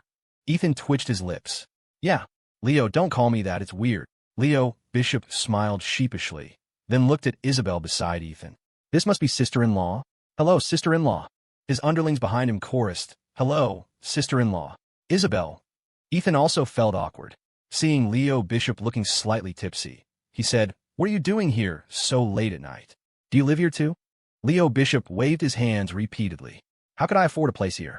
He pointed to a nearby barbecue restaurant. Having a few drinks with the brothers, came over for some barbecue. Mr. Vance, how about you join us?" "Ethan, no thanks, you guys go ahead. My wife and I are heading home." All right. Once inside the complex, Isabelle asked, "How do you know people like that? They clearly don't look like decent folk." Ethan said nonchalantly, "Met them drinking at a bar." "Then why do they call you Big Brother?" Isabelle asked suspiciously. "And that heavy-set guy, Bruno, he calls you Big Brother too." Ethan pondered for a moment, then fobbed her off. "Probably because I'm handsome and rich." Isabelle rolled her eyes at him. "Shameless. Thank you. Everyone praises me like that." Isabelle was speechless. After walking a bit further, she suddenly stopped, tilted her head up to look at Ethan, and said abruptly, "Ethan Vance, do you have designs on me?" Ethan didn't deny it. "Having designs on my own wife isn't out of line." Isabelle gradually stopped, tilted her face up to look at him, and said seriously, "We can't be together. Don't waste your efforts on me, and don't be too good to me. I think the way we interact now is just right. Ethan smiled faintly. If we don't try, how will we know we can't? Isabelle looked like she found it difficult to speak. After much deliberation, she said, "You should have noticed I can't interact normally with the opposite sex. Ethan Vance, I have a problem, a very serious psychological condition." A flicker of pain crossed Ethan's eyes, his tone extremely gentle. "It's not a terminal illness. It's not a big deal." Isabelle frowned, her voice cool. "Even if I weren't sick, we wouldn't be suitable." "Ethan Vance, you're a philanderer. Your interest in me is probably just because I'm beautiful, and you just want to play around, right?" Ethan took a deep breath, his eyes flickering. He wanted to explain, but didn't know how. He mumbled vaguely, "You know me pretty well." They said no more, walking home in silence. Isabelle opened her apartment door, paused, then turned to look at Ethan standing behind her, her expression unnatural. "Good night." Ethan extended his hand. "Good night." Isabelle pursed her lips and shook his hand lightly. "Thank you." Then, she went inside and closed the door. Ethan let out a helpless, deep breath. He didn't plan to go home. Instead, he walked into the elevator and pressed the button for B2. At the same time, he took out his phone and sent a text to Jax. "Nobody sleeps. I'll be there in a bit. Something's up." Ding! Arriving at B2, the elevator doors slid open with a whoosh. Ethan put his phone in his pocket. As he looked up, he was shocked to find a dense crowd of people standing before him. At least 14 or 15 of them, all tall and imposing, wearing hats and masks, and all holding machetes. Ethan knew instantly. These guys were here for him. They must have been planning to force their way into his apartment, but he'd walked right into their trap. He wasn't flustered. His eyes narrowed, a predatory glint within them. But he was unarmed, facing a dozen brutes wielding machetes. He wouldn't get far. Hell, even Tyson in his prime would probably catch a blade or two. Skill was one thing, a dozen flashing machetes another. No time to strategize. They charged into the elevator, blades raised, murder in their eyes. Ethan moved like lightning. One hand shot up, ripping the security camera from its mount. His other fist connected with the temple of the first man bursting in. The thug's head slammed against the elevator wall with a sickening thud. Bloodshot, his left eye rolled back as he crumpled, convulsing. The next second, 3 machetes hacked at him. Ethan twisted, evading, his hand clamping onto one attacker's wrist. A quick wrench, a sharp twist, and the machete was his. His other hand, still clutching the broken camera, smashed in the man's face, the jagged plastic gouging out his right eye. A blood-curdling scream echoed through the underground garage, but the others weren't deterred. If anything, they pressed harder, a frenzied mob, all surging into the small elevator, boxing Ethan into a corner. They swung their blades wildly. These weren't amateurs. They'd clearly seen their share of street brawls. Ordinary thugs wouldn't have this kind of vicious determination. The cramped space hampered Ethan's movements, but it was just as restrictive for them. Blades flashed, but most thudded into the human shield Ethan had created by slitting the throat of the nearest attacker and dragging the body in front of him. They couldn't generate much force. Ethan defended and attacked, seizing every opening. He aimed for chests and heads, his eyes blazing with a chilling, killing intent. The elevator shrieked an overload warning. 4 of the injured thugs stumbled back out. The warning stopped. The doors hissed shut. 2 minutes later, silence fell inside the elevator. After a few seconds, the doors slid open. A thick metallic stench of blood billowed out. The interior was slick with it, bodies sprawled everywhere, a gruesome tableau that would turn anyone's stomach. Ethan stood alone in the center, shallow cuts bleeding freely on his arms and torso. He was gulping air, his entire form drenched in red. One hand held the door open button, the other a dripping machete. His eyes were glacial, as if he just clawed his way back from hell. After catching his breath, Ethan kicked one of the corpses to block the elevator door from closing. He stepped out, leaning against the wall, and pulled out a pack of cigarettes. He lit one, then called Leo Bishop. Building 6, underground garage. Need a favor. Quick. Next, he dialed Jax. Come to my place. Bit of a situation. Hanging up, the young heir flicked his gaze around. Of the 4 who'd escaped the elevator earlier, 2 were already dead. One was critically injured, eyes rolling. The last one, leaning against a pillar, clutching his stomach, wasn't as badly hurt, but was spitting blood, his face a mask of agony. Ethan, cigarette dangling from his lips, strolled over. As he passed the man gasping his last breaths on the floor, he performed an act of mercy, stepping on his neck and giving it a sharp twist. A clean finish. The one by the pillar watched, pure terror on his face.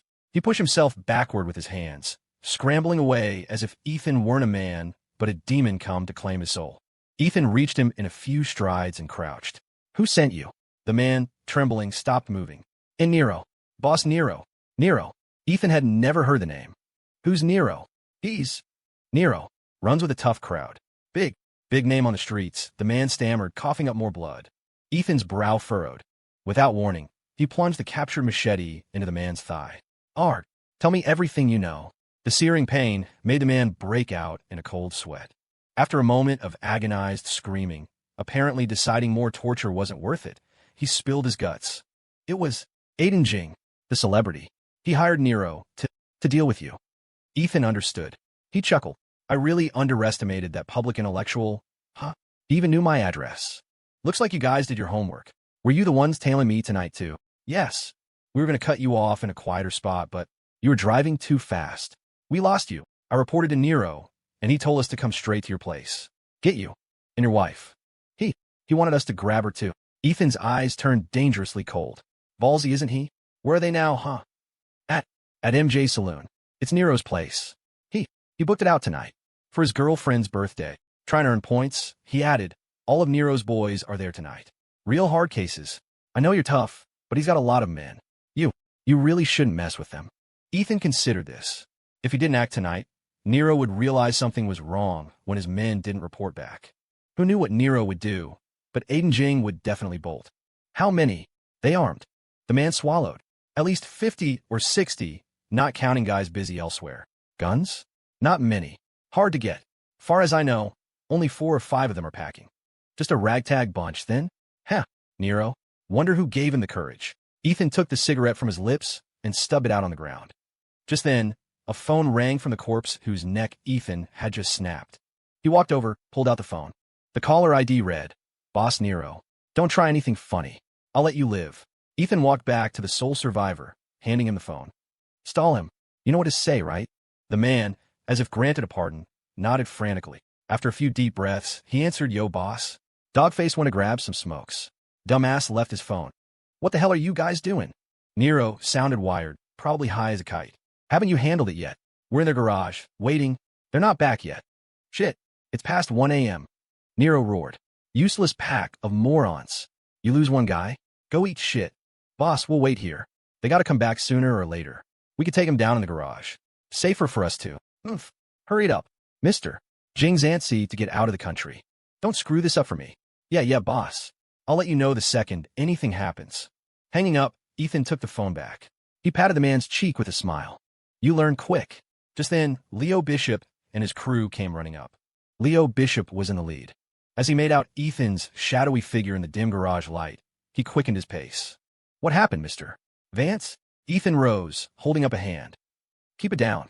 Only when Leo got closer did he see Ethan, drenched in crimson. His eyes widened in shock. WHWH what? What the hell happened? Mr. Vance, are you hurt? It's nothing. Got jumped by a few guys. Leo, clean this up for me. Don't want anyone stumbling onto this. Leo, panting, looked around. He saw 3 bodies lying a short distance away, and a flicker of terror crossed his face. Are they dead? Though he ran in street circles, Leo Bishop was, at best, a glorified hoodlum. He could handle scuffles, but he'd never seen a scene like this. Ethan pressed his lips together, saying nothing. It was late, and the complex wasn't fully occupied, but you couldn't rule out night owls returning home. If he wasn't worried about the delay leading to discovery, he wouldn't have involved Leo's crew. Damn it, whoever dared to hurt Mr. Vance. Dying 800 times wouldn't be enough. Leo bolstered his courage. Ethan calling him in this situation probably meant he was being accepted into the inner circle. He'd witnessed young Mr. Vance's capabilities. This was no ordinary man. If he could hitch his wagon to this star, he'd make a real name for himself. With that thought, he waved to his men. Go get those. He paused, then asked Ethan, Mr. Vance, what do we do with them? Ethan glanced at the lucky survivor. Where are your cars? Over there. Unlocked. Keys are in. Ethan followed the man's pointed finger. 2 SUVs and a large van were parked nearby. Leo, have your men bring those 3 vehicles over. Load the bodies. Clean the site thoroughly. Leo nodded. Won't one be enough? Just as he spoke, the blonde kid, the same one who'd expertly swiped Jean Tillion's phone at the precinct, let out a choked cry.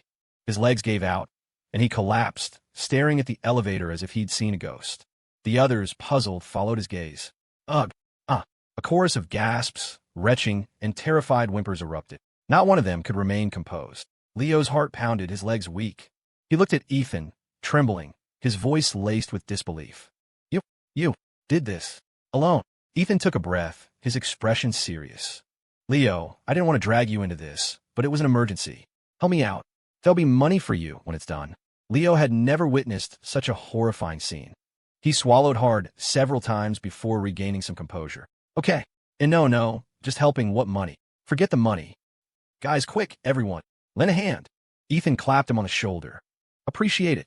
He then stripped off his blood-soaked jacket, wiped the blood from his face and neck, and took another elevator upstairs. When he reached his floor and stepped out of the elevator, Isabelle Thorne was just placing a bag of trash by her door. Seeing the bloody gashes on Ethan, the Ice Queen, who had been bending over, froze. Shock flashed across her face. After a stunned moment, she asked, What happened? Ethan felt a headache coming on. Why wasn't she asleep yet? He forced a wry smile, went to the car to get something, ran into a couple of drunks, got into a fight. Did you call the police? No. They got roughed up too. We're even. Isabelle scanned the wounds on Ethan's body. His left hand was still dripping blood intermittently. The gash on his left arm had to be deep. She pondered for a moment, about to speak, when Ethan cut her off. It's late. You should get some sleep. Good night. With that, Ethan smiled at her and turned into his apartment. Once inside, the young heir stripped to the waist and washed the blood off at the sink. He then found antiseptic and bandages and sat in the living room to dress his wounds. The 2 cuts on his chest were shallow and didn't need bandaging. The one on his left arm was from blocking a blade. Luckily, the attacker hadn't been able to put much force into it, so no bones or tendons were damaged. He cinched the bandage tight, and the bleeding mostly stopped. No big deal. The annoying one was a cut on his back, not too deep, not too shallow. It wasn't bleeding much now, but he couldn't reach it himself. He'd have to wait for his guys. Just then, the doorbell rang. Ethan paused. His team couldn't be here this fast. It had to be Isabelle. He threw on a shirt and went to open the door. Sure enough, it was Isabelle. Ethan stood there, shirt haphazardly draped, buttons undone, revealing glimpses of his solid chest and well-defined abs.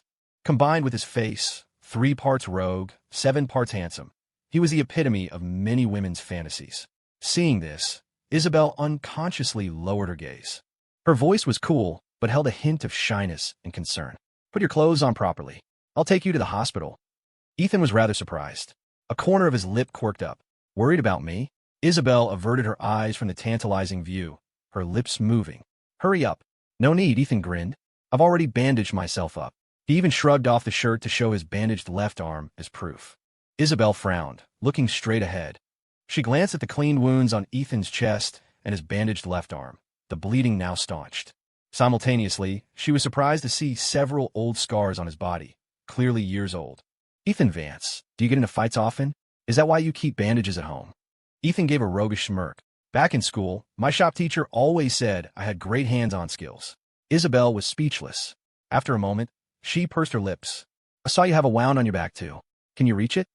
Do you want my help? Ethan's heart skipped a beat. For a fleeting moment, he wondered if he was hallucinating. The untouchable ice princess, actually offering to get close?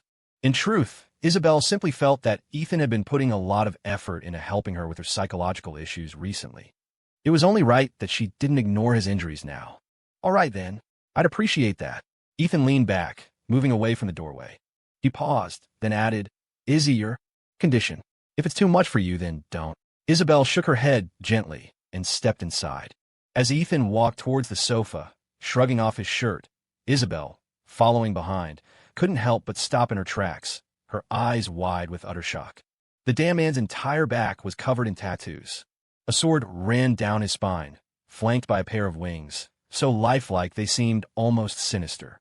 Ethan sensed her reaction. He smiled faintly. My! Isabelle pressed her lips together. After a stunned moment, she strode forward, picked up the cotton swabs and antiseptic from the table, and began carefully cleaning the wound. Only then did she realize his back wasn't smooth like most people's. It was ridged and uneven, seemingly covered in scar tissue. Looking closer, she saw his entire back was like that. A chill ran down her spine. Could it be the tattoos were to cover the scars? Were these countless scars the root cause of his psychological issues, inflicted by someone else's torture? A storm of emotions churned within Isabelle. If that were true, then what horrors had he endured? Ethan seemed to guess her thoughts. Izzy, he said calmly, about my past. Don't ask, okay? When the time is right, I'll explain. Isabelle didn't respond. Noticing her hands were trembling, she took a few deep breaths and continued to tend to the wound. A few minutes later, the wound was bandaged, though Isabelle's unfamiliarity with the task resulted in a rather clumsy job. Ethan teased, if I hadn't stopped you, you might have mummified me. Isabelle washed her hands and, without lingering, returned to her own apartment, saying nothing. She realized she truly knew nothing about Ethan Vance. Leo Bishop and his men had nearly finished cleaning up the battlefield. When Ethan came down, they all looked at him with a mixture of fear and awe, not daring to meet his eyes. Mr. Vance, almost done. Thank God no one's come by. Leo's face was pale as he eagerly approached. Ethan offered him a cigarette. Thanks. Don't leave just yet. Stick around and keep watch. I gotta go out for a bit. Those 3 cars. I'll deal with them later tonight. And what happened today, keep it absolutely confidential, understand? Yes, understood. Don't you worry. Mr. Vance, will you need any men later? If so, me and the boys could. Ethan cut him off. Leo, don't get too close to me. It's for your own good. When morning comes, I'll transfer you some money. Split with your guys. Consider it hazard pay. Don't refuse. Leo's face fell, clearly disappointed. Okay. Ethan clapped his shoulder. If you ever run into trouble in the future, call me anytime. I'll help. Hearing this, Leo felt a measure of comfort. He managed to smile. Yeah, got it. Ethan said no more. After call to Jack's, he drove off. 2:30 a.m. MJ Saloon, booked out by Nero, was thick with smoke and a raucous crowd of thugs and lowlifes, his elite enforcers. The birthday girl, a young woman caked in heavy makeup and clearly high on something, was writhing around a pole on stage in a provocative dance, drawing cheers from the audience. Aiden Jing sat with Nero, already tipsy, watching the performance with interest. His mind drifted to the Ice Queen, Isabelle.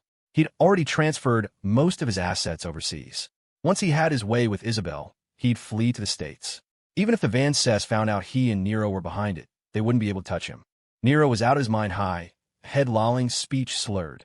After several not-so-subtle reminders from Aiden, he finally remembered the men he'd sent to kidnap Isabelle and Ethan. Glancing at the time, he cursed and started making calls. However, after several attempts, no one answered. Aiden felt a prickle of unease.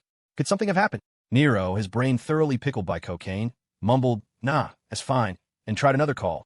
This time, his own phone inexplicably lost its signal. Aiden checked his phone. No signal either. Though he didn't know what was happening, his anxiety grew. He feigned composure. I'm not feeling too well tonight.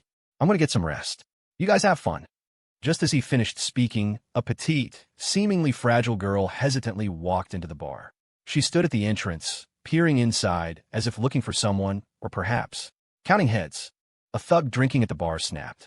Hey, can't you see the signs off? We're closed tonight. Get lost. Another, a burly brute, got up and swaggered over with a lecherous grin. He loomed over the girl. Hey there, little sister. Want a drink? Come on, big brother will buy you one. Whoa, what's with all the calluses on your hands? But ask me heft, huh? He winked back at his buddies at the bar. But when he turned back, the smirk froze on his face. A gun was pressed firmly against his neck. Lily raised her innocent-looking face, her gaze steady.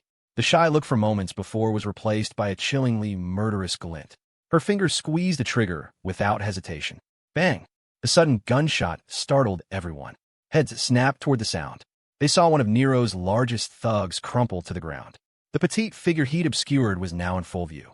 In the next instant, the girl, a gun in each hand, began firing indiscriminately. Simultaneously, a poker-faced man with a cross necklace and a hulking giant stormed in. The poker-faced man wielded a curved kukri, his movements fluid, each slash aimed at a throat, leaving no chance for survival. The giant was immensely strong. Under the bar's green lights, he looked like an enraged Hulk. He lifted a thug with one hand and, with a single punch, caved in the man's face, killing him instantly. Lily, though seemingly slender and delicate, held her Glock steady, every shot finding its mark. She reloaded with a practiced efficiency that was almost beautiful to watch, a testament to her brutal training. The sudden assault sent everyone scrambling for cover, ducking under tables, praying for a miracle. The bar erupted into chaos and screams. Aiden Jing, having wet himself in terror, was whimpering under a table. Nero finally snapped out of his stupor, yelling for his men to grab their weapons.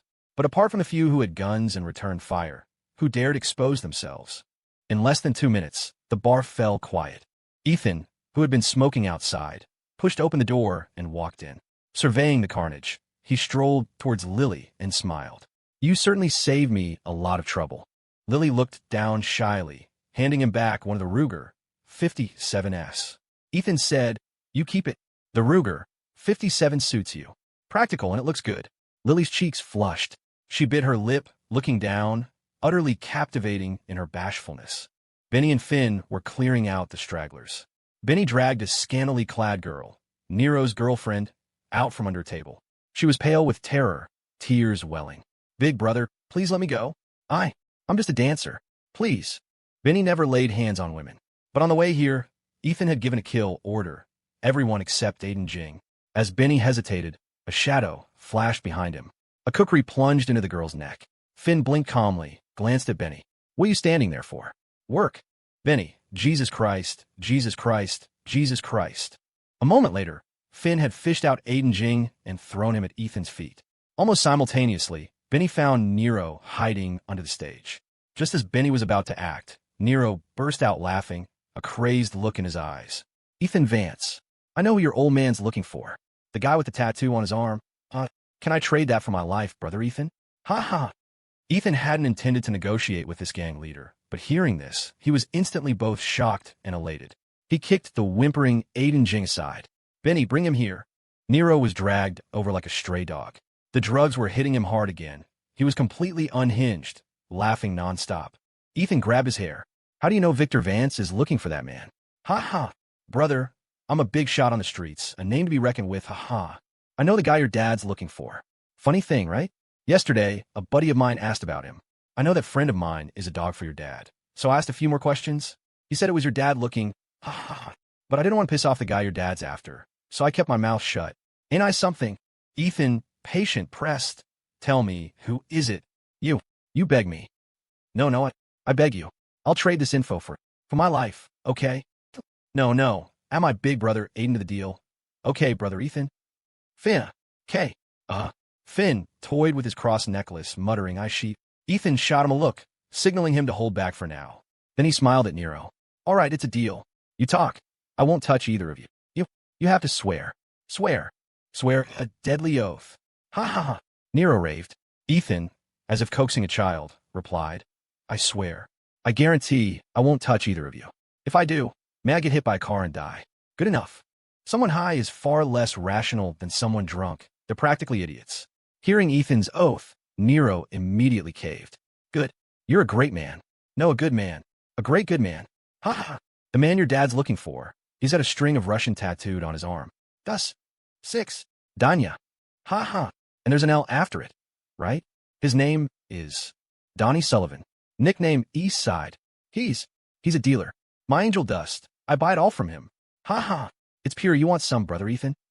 Hearing this, Ethan's eyes lit up. He hadn't expected such a windfall tonight. It seemed these two couldn't die. Just yet, Aiden Jing, heart pounding with terror, scrambled to his knees, wailing for mercy. "Mr. Vance. Mr. Vance. I was blind. I didn't know who I was dealing with. Please, just spare me this once." He couldn't understand it. How could a playboy, a spoiled heir, what Nero had called a bastard son with no real skills, have 3 godlike warriors at his command? The dozen or so brutes sent after him tonight were Nero's best fighters. How had Ethan escaped them? Had he been prepared all along? Ethan sighed, a wicked smile playing on his lips. "I'm not the Emperor of Japan. Why are you kneeling to me? I deserve to die. I deserve to die. I'll never dare again. I deserve to die." Aiden repeatedly slapped his own face, his repentance appearing utterly sincere. Force was rarely the best solution, but it was remarkably effective at making villains see the light. "Honestly, when you were harassing Izzy, I only intended to give you a small warning," Ethan said. "But when I found out about all the good deeds you've done, I swore I'd expose you for the scumbag you are. Humph. Still, I never planned to take your life. You brought this on yourself." Aiden was petrified. After trembling for a long moment, he suddenly pointed at Nero, shifting the blame. "It was all him. It It was Nero who insisted on causing trouble for you. I was about to go abroad. Before he could finish, Ethan kicked him hard in the face. And you call yourself an educated man, he spat. As much of a lowlife as Nero is, when his life was on the line, he still thought of you. And you? You try to pin everything on him? You animal. The old saying, righteousness is often found among butchers and ruffians, while betrayal is common among scholars, truly wasn't baseless. Aiden, his face bloody, continued to beg. Ethan drew a breath. Fine. I promised your brother Nero here I wouldn't kill you. Huh, but you'll have to be inconvenienced for a bit. Come with me. Turning to Finn, Ethan said, I'll head out first. You stay and clean up. Make it look like a gang war. After that, go to my place, the underground garage, and clean that up too. Finn, ever the stoic worker, nodded. The group left the bar and returned to the villa at Emerald Lake Estates. Benny had knocked Aiden out in the car. He just regained consciousness when Benny gave him another brutal beating, leaving his face an unrecognizable, bloody mess. Nero was too high to wake up. Ethan had seen enough addicts abroad to know that even if forcibly awakened, Nero would be incoherent, no better than an imbecile. So he had Benny tie him up securely and toss him in the garage to sober up, specifically instructing Benny to lay him on his side to prevent him from choking if he vomited. After a long night, the team was exhausted. They washed up one by one and collapsed on the sofas to rest. Ethan, mulling over his next steps, took off his shirt. Lily applied some antiseptic and re-bandaged his wounds. Benny, seeing the cuts, couldn't contain his anger. He stormed to the storage room, alternately pinching Aiden's pressure points and splashing cold water on him. After much effort, he finally woke Aiden up, only to immediately knock him out cold again. Jax, however, was full of energy. He rarely did physical labor, relying on his brains. Now, with Lily on the team, he was even more at ease. He was currently lounging on the sofa, engrossed in a copy of Chinese Made Easy, a book clearly aimed at clueless foreigners. After his wounds were dressed, Ethan noticed Jax reading. He mused that the guy's Chinese had indeed improved a lot recently. Wondering what had motivated him, Ethan walked over, grabbed a box of Oreos from the table, popped one in his mouth, and offered one to Jax. What are you up to? Studying for the GRE? Jax glanced at the offered Oreo, but didn't take it. He grinned cheekily. Boss, actually, I've fallen for a girl. You're not shocked, are you? Ethan gave a strange smile. If you took out the fallen for part, I might be shocked. Come on, spill. Which girl? Do I know her? Jax hemmed and hawed. That's a secret for now. Seriously, though, I confessed to her, but she gave me a challenge. Said if I could learn Chinese well, she'd say yes. So, I want to learn Chinese well. Ethan always supported his brothers' personal lives if they wanted help, and never interfered if they didn't. Since Jax wasn't talking, he let it be. Here, have one. Ethan offered Jax an Oreo again. Jax looked at the Oreo, then at Ethan, his expression a little unnatural. Boss, you asked me to look into that Icarus guy before. I checked him out a couple of days ago. He ate a piece of his big brother's cake, and then got his head chopped off. I think you're testing me right now, aren't you? Ethan was speechless. After a moment, he tossed the Oreo box onto the table and sat beside Jax. Let's talk business. Get in touch with your old friends back home. We need to gear up. Jax nodded. All right, I'll arrange it in a bit. Using the card your father gave you. Ethan waved his hand. Better not let Victor Vance know. Let's use our own overseas accounts. It was nearly 5 a.m. when Finn returned to the villa. The others were already asleep. Only Ethan was on the sofa, smoking. All taken care of. Yeah. Finn nodded, went to the bathroom to wash up, then returned to the living room. Not sleeping. Ethan smiled faintly. Finally got a lead. Can't sleep. You must be exhausted. Go get some rest. Finn blinked his vacant eyes. I can't sleep either, he said, then walked over to the bronze panther statue, knelt down properly, and began silently reading his Bible. Ethan couldn't help but chuckle. He went over and lit 3 sticks of incense for the panther.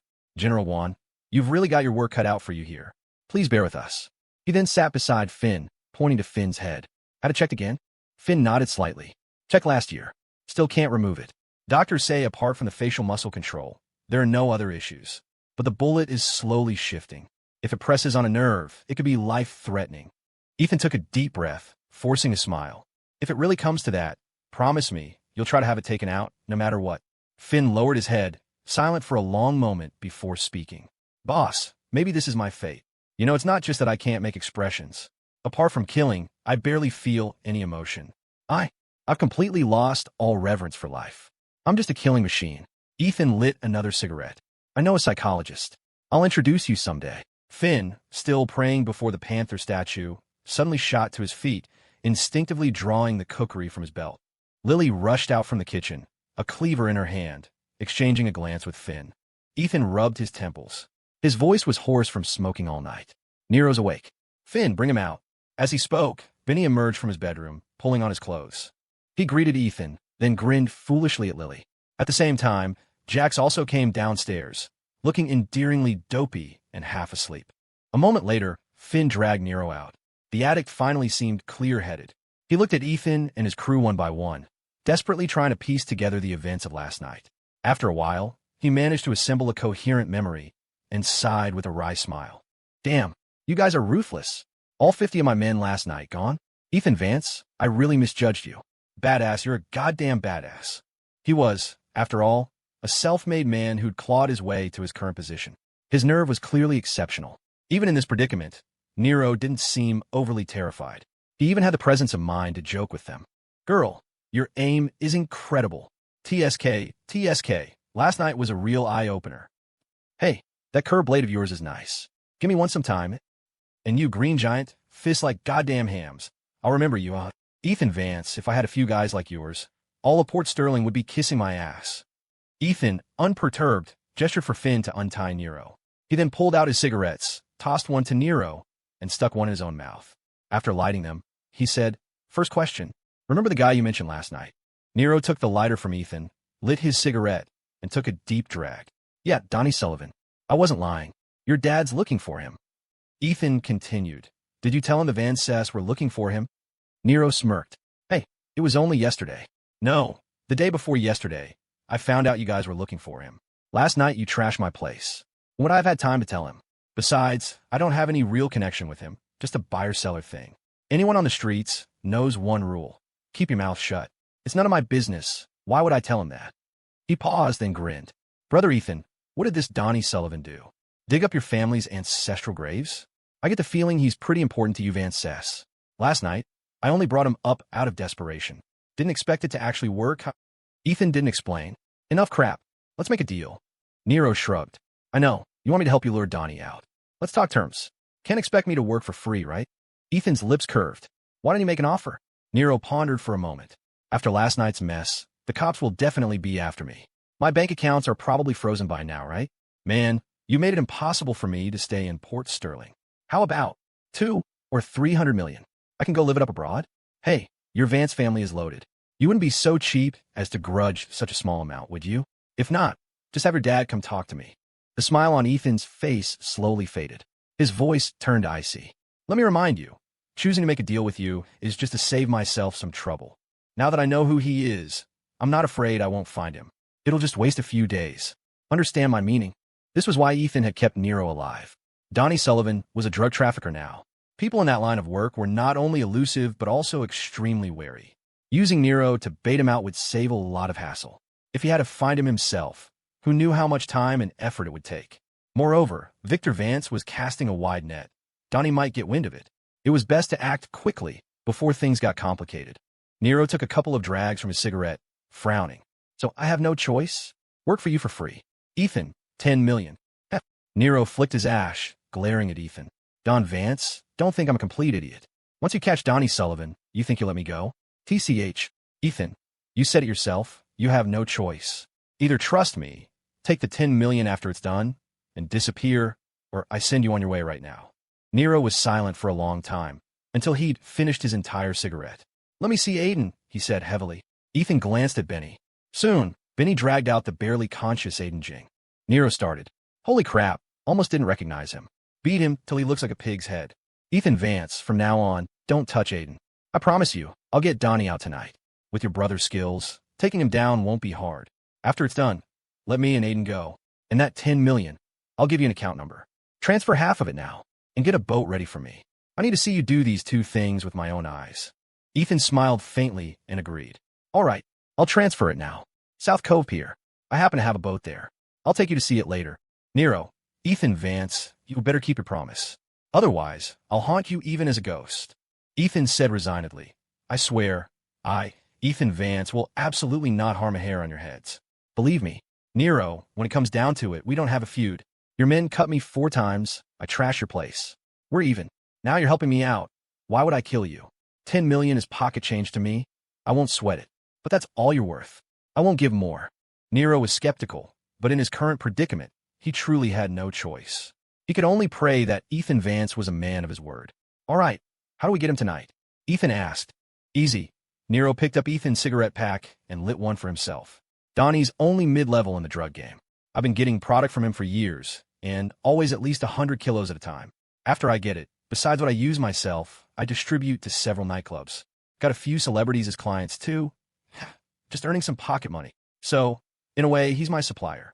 As long as I say I want to buy, it's not hard to see him. Ethan was thoughtful. MJ Saloon is your turf. After last night's commotion, he'll definitely know you're in trouble. It might be hard to meet. We need another plan. Nero grinned. Don't worry. They have moles in the department. As long as they hear I didn't fall into police hands, they won't suspect me. As for last night, I'll just cook up some excuse. I buy 100 kilos minimum. Can he resist such a big temptation? He'll just be more cautious, bring more men, pick a transaction spot that's easy to escape from.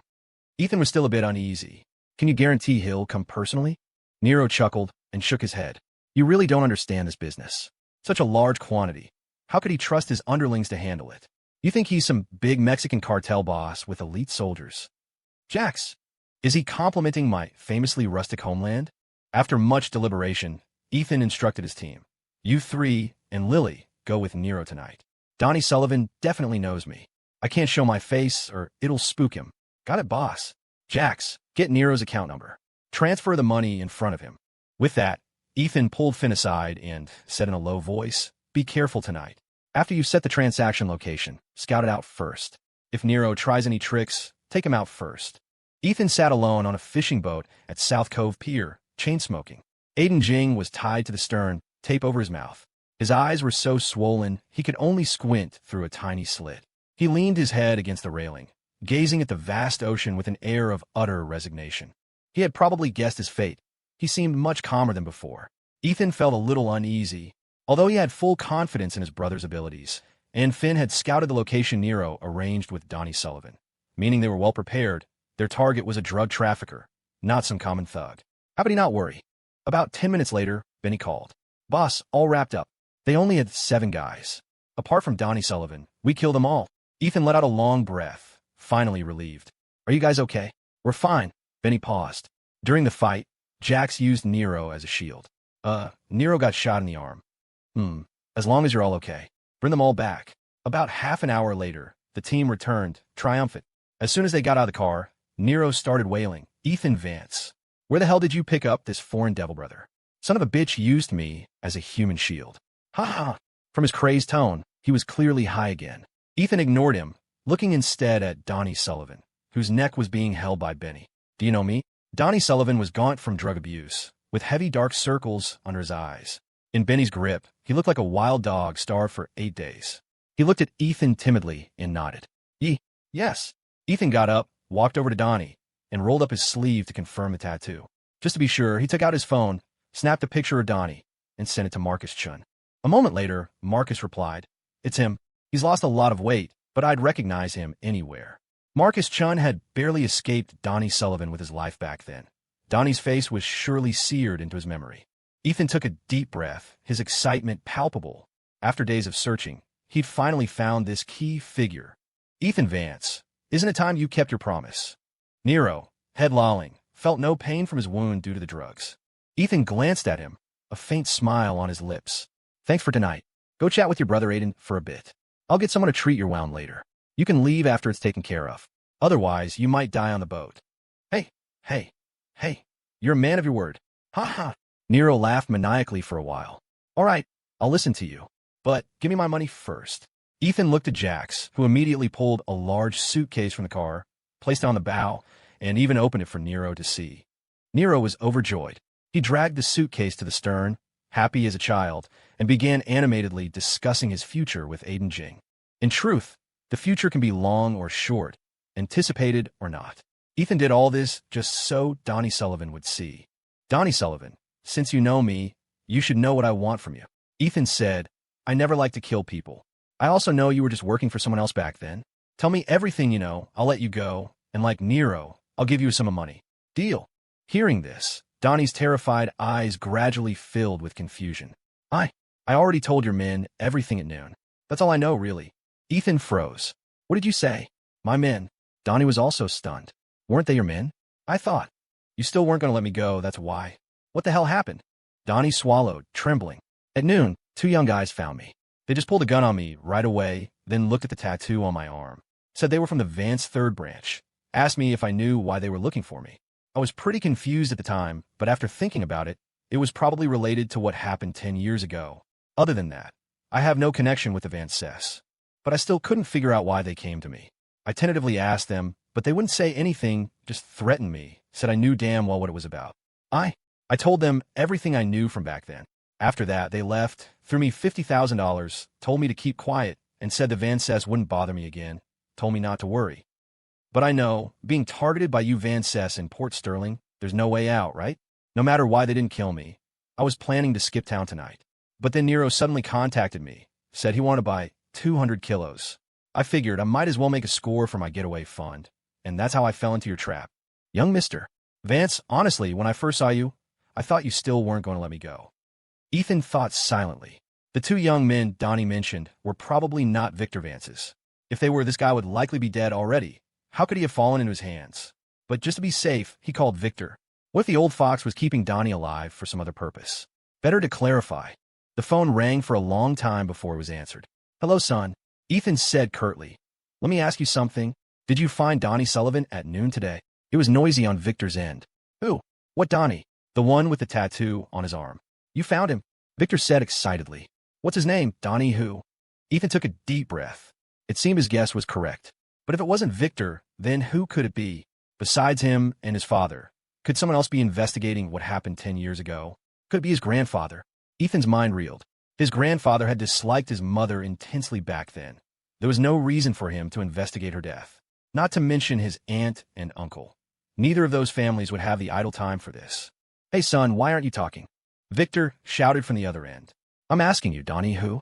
Ethan pursed his lips. He was about to hang up directly when he suddenly heard a faint announcement from the other end. Welcome to New York. And Lucy's childish laughter.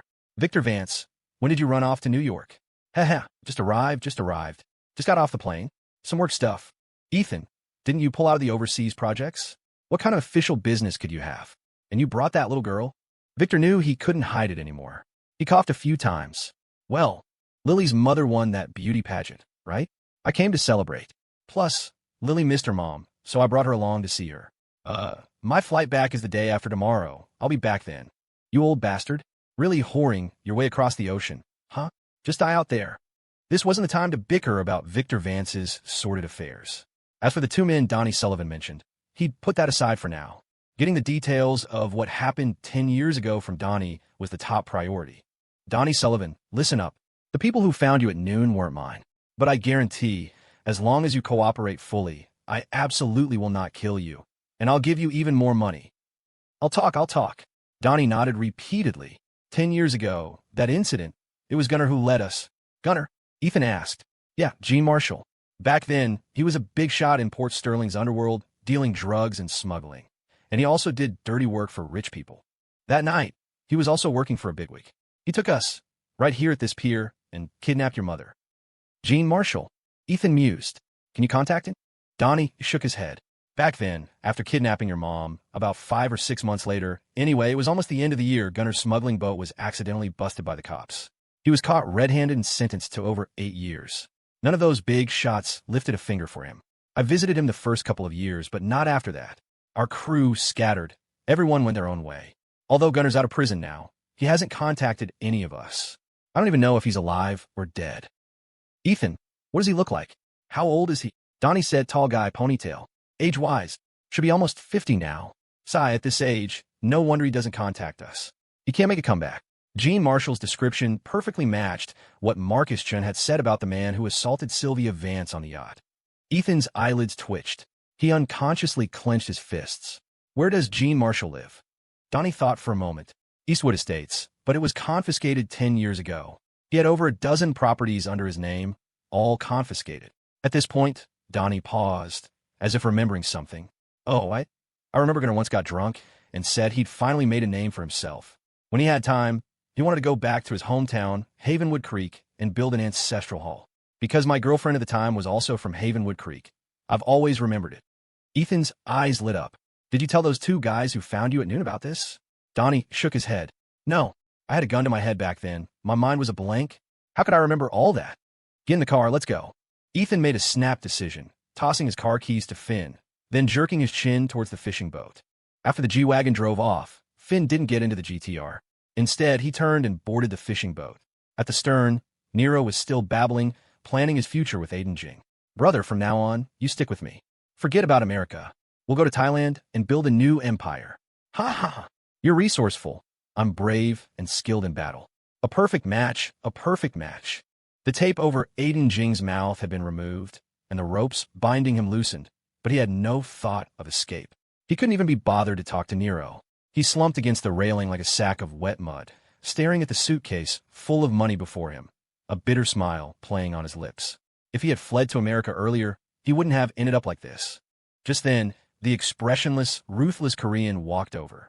Without a word, he drew the kukri from his belt and plunged it into Aiden Jing's neck. Blood splattered all over Nero's face. Nero, already sky-high, was slow to react. He stared blankly for a long moment before finally understanding, then shrieked, "You motherfuckers lied to me. Ethan Vance, you goddamn liar. You said you wouldn't kill us." Finn blinked calmly, then slit Nero's throat with a single slash.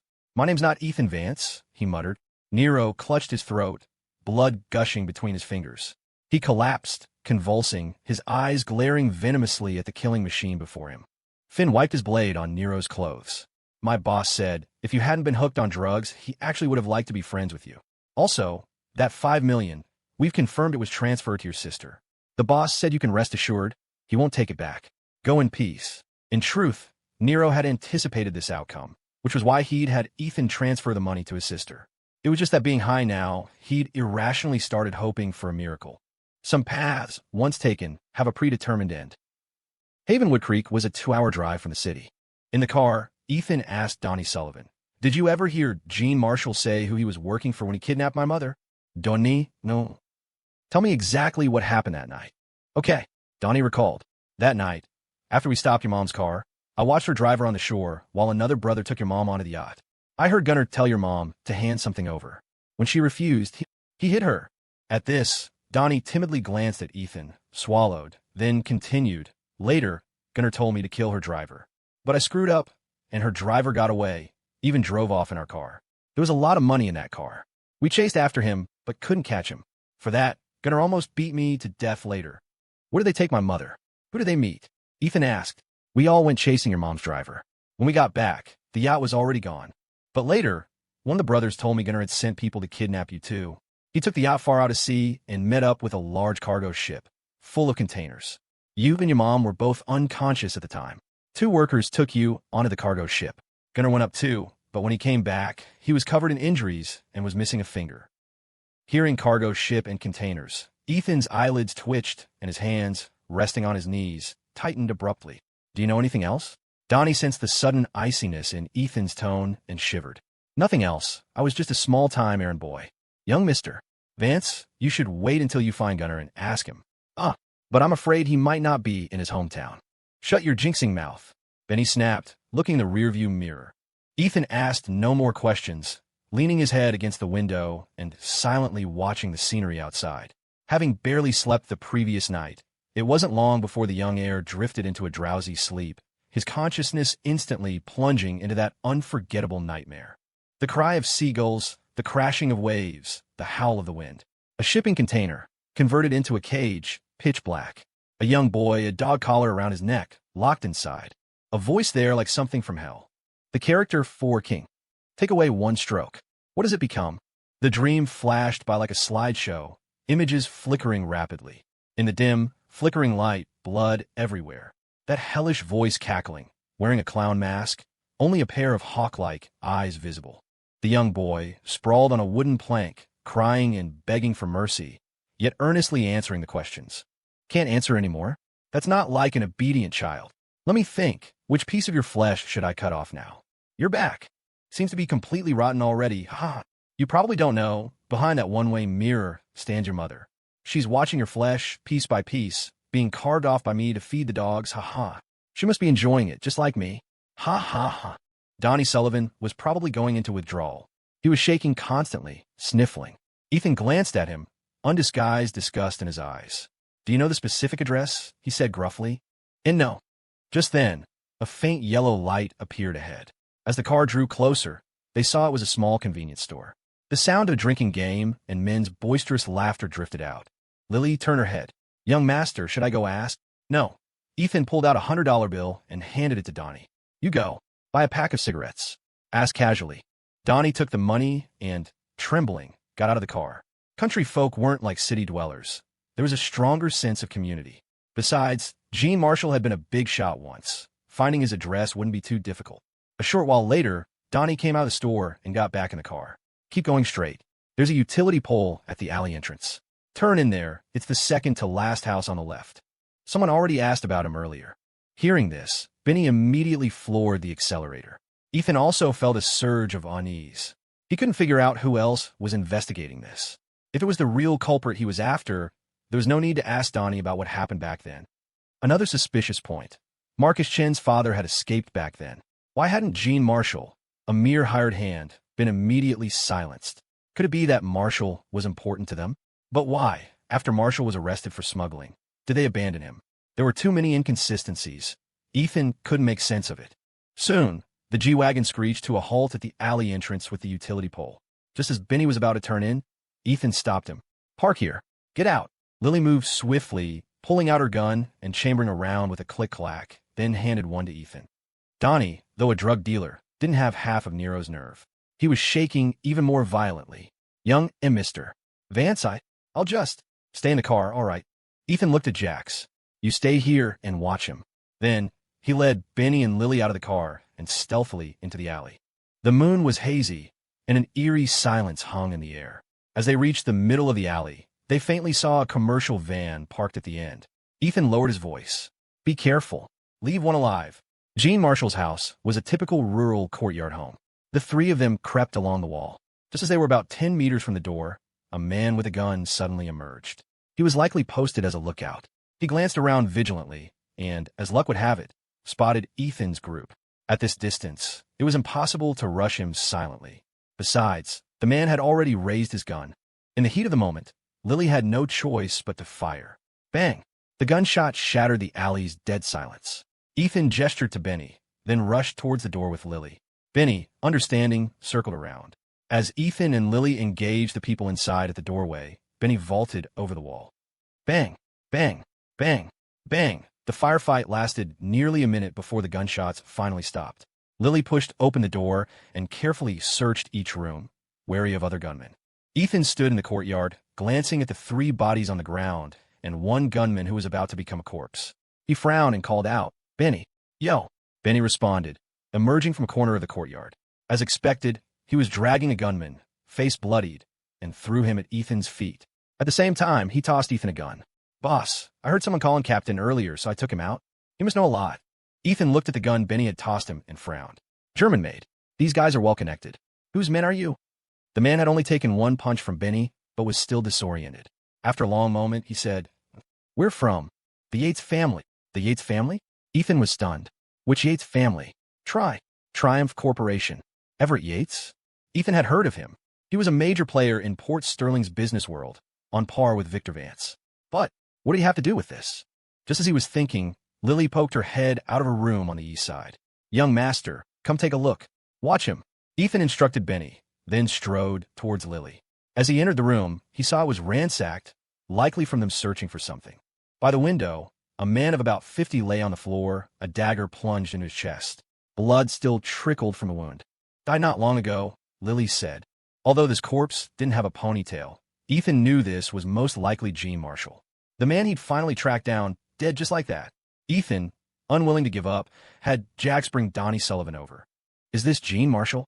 Donnie, disoriented from withdrawal, stared at the corpse fearfully for a moment, then suddenly collapsed to the ground, assuming Ethan was responsible. He cried and begged, Young Mr. Vance, spare me, spare me. Ethan's voice was grim. I'm asking you, is this Gene Marshall? Yes, it's Gunnar. You've already killed him, you can't kill me too, right? Young Mr. Vance, spare me. Ethan's heart sank. He took a deep breath, then dragged Donnie into the courtyard. Look, are any of these the men who came to you at noon?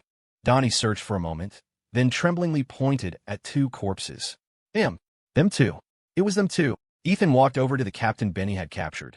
Suppressing his emotions, he said coldly, "Tell me everything you know." The captain swallowed, trembling, and nodded. Our chairman received news that Victor Vance was looking for a man with a special tattoo on his arm. He and Victor Vance have never gotten along, so he had us investigate too, to see what Victor Vance was really after. Later, when he heard it was Gene Marshall they were looking for, the chairman was overjoyed. He told us to find Marshall quickly and bring him back. Ethan was suspicious. Overjoyed. The captain nodded. Our chairman knows that Gene Marshall used to do dirty work for Victor Vance a long time ago. So, he wanted to get some dirt on Victor Vance from Marshall. Ethan's heart clenched violently. Gene Marshall used to do Victor Vance's dirty work. This whole thing was becoming increasingly bizarre. Donnie Sullivan. Too terrified to speak, the captain continued. We found Donnie Sullivan at a hotel. It wasn't a good place to make a move. The chairman said it was fine to leave him. Figured he'd eventually let Victor Vance know that Gene Marshall was in his hands, to use as leverage against Victor. But you clearly killed Gene Marshall just now. Not us. He killed himself. It was really suicide. He wouldn't tell us anything we asked. We were thinking of searching ourselves, see if we could find any ledgers or anything. We weren't paying attention, and he just grabbed a dagger and stabbed himself in the heart. Ethan felt like his lungs would explode. He mulled over the truth of these words, then turned and went back into the room where Gene Marshall lay, hoping to find some clue. The room contained a lot of expensive furniture. In a cabinet, he found 2 cases of high-end bourbon and several valuable watches. A few calligraphy scrolls hung on the wall. Ethan, who had enjoyed calligraphy since childhood, looked at the signatures and recognized a famous national artist. This level of luxury was out of place in this rural house. Clearly, someone powerful had been supporting Marshall after his release from prison, but wanted him to keep a low profile, hence his stay in this remote place. 2 photo frames sat on the TV console. One was an old photo of Gene Marshall, wearing an apron, holding a cleaver in his left hand, smiling brightly. The other was of a girl, about 6 or 7 years old, in a red dress, her features bearing some resemblance to Marshall. Ethan photographed both pictures. As he did, he noticed several boxes of medication next to the cable box. A closer look revealed it was an imported cancer drug. The young heir's brow furrowed. He turned back to Marshall's body, his eyes fixed on the dagger in his chest. After a moment, he looked at Marshall's left hand and noticed a shallow scratch near the thumb's base. Already terminally ill with cancer, combined with being left-handed and the angle of the dagger in his heart, it seemed Gene Marshall had indeed committed suicide. Just then, Jax's voice suddenly came from the courtyard. "Who's there? Come out." Ethan hurried out of the room. Benny had already rushed to a room in the corner and, a moment later, dragged out a woman in her 40s. The woman was buxom and dressed in a way that didn't fit a rural setting at all. She looked more like a wealthy socialite, wearing fashionable high heels and an expensive necklace. She was already crying when Benny dragged her out, and upon seeing the bodies in the courtyard, she collapsed to the ground in terror. "Don't kill me. Don't kill me. I don't know anything." Jax looked at Ethan. "Just heard her phone ring. Who are you?" Ethan asked. I. The woman hesitated, her head bowed in fear. Ethan kicked Donnie Sullivan. "Is this Gene Marshall's wife?" Donnie, trembling, shook his head. Gunnar was cautious. He never let anyone see his family. "But I heard him say his wife died. Seemed like she only left him a daughter." Ethan pointed his gun at the woman. "Who are you really? I'll count to 3. If you don't talk, I shoot. 1, 2. The woman stammered in panic. "I'm Gunnar's woman." Ethan said nothing, staring intently into her eyes. The woman, feeling her skin crawl under his gaze, continued. "I'm his mistress. We've been together for 20 years. After he got out of prison, we agreed to meet once a week. If I'd known it would be like this tonight, I wouldn't have come even if you beat me to death." Ethan fell into thought. After a moment, he helped the woman up. As they walked towards Gene Marshall's room, he said, "Don't be afraid. I never hurt women. What's your name?" The woman, sobbing, said, "Ruby." They entered the room. The moment Ruby saw Gene Marshall's body, her first reaction wasn't fear, but heartbreak. She threw herself onto his body, crying uncontrollably. Ethan checked the time. He estimated that Havenwood Creek was remote. Even if someone had heard the gunshots and called the police, they wouldn't arrive so quickly. He lit a cigarette and said calmly, "Let's talk, Ruby." Ruby wiped her tears, standing terrified by the window, sniffling.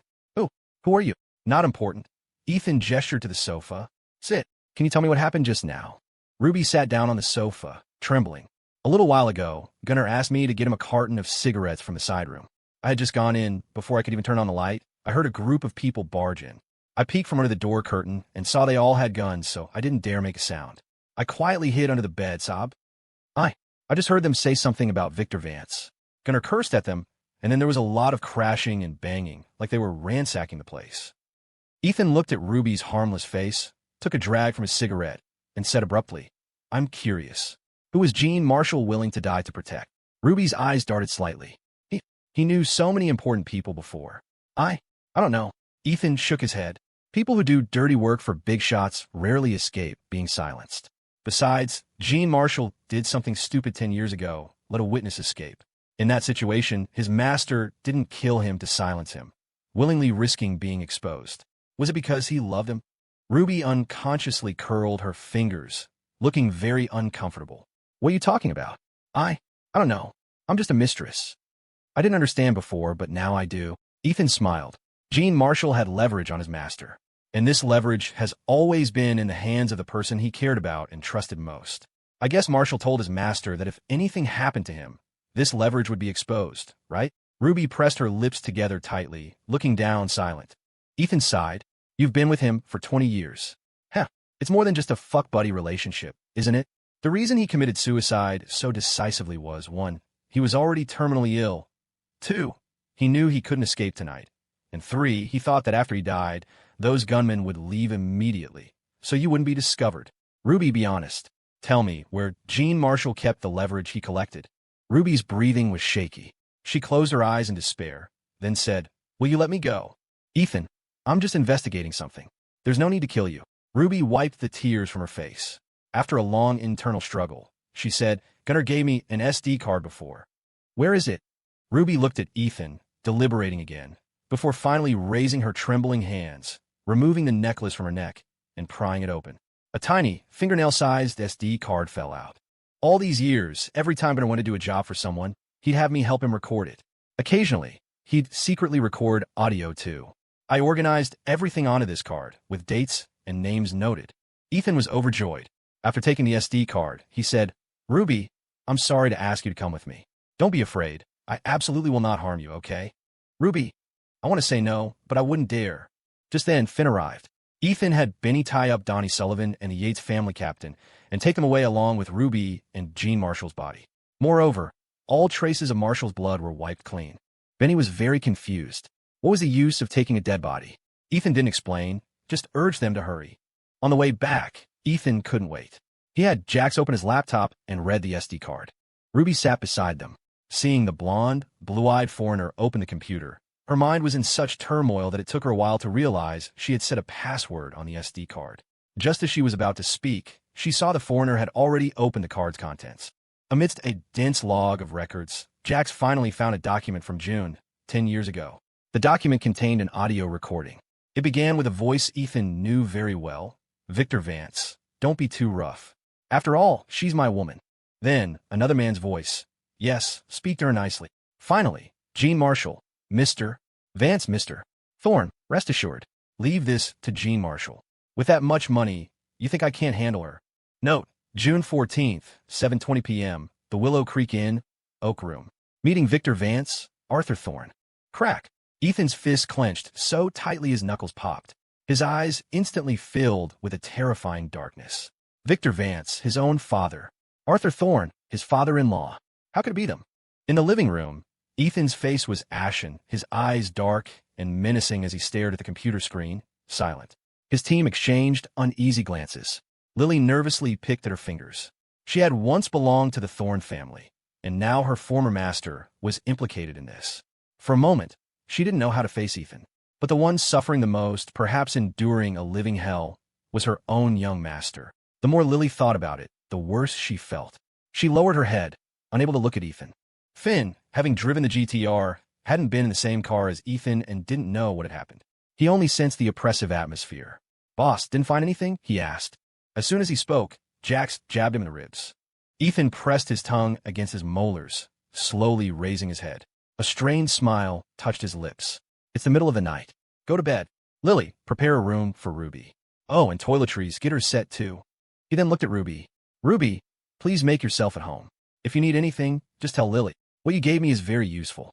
After I figure all this out, I'll return your card and give you a sum of money. Then, you can take the money and leave Port Sterling.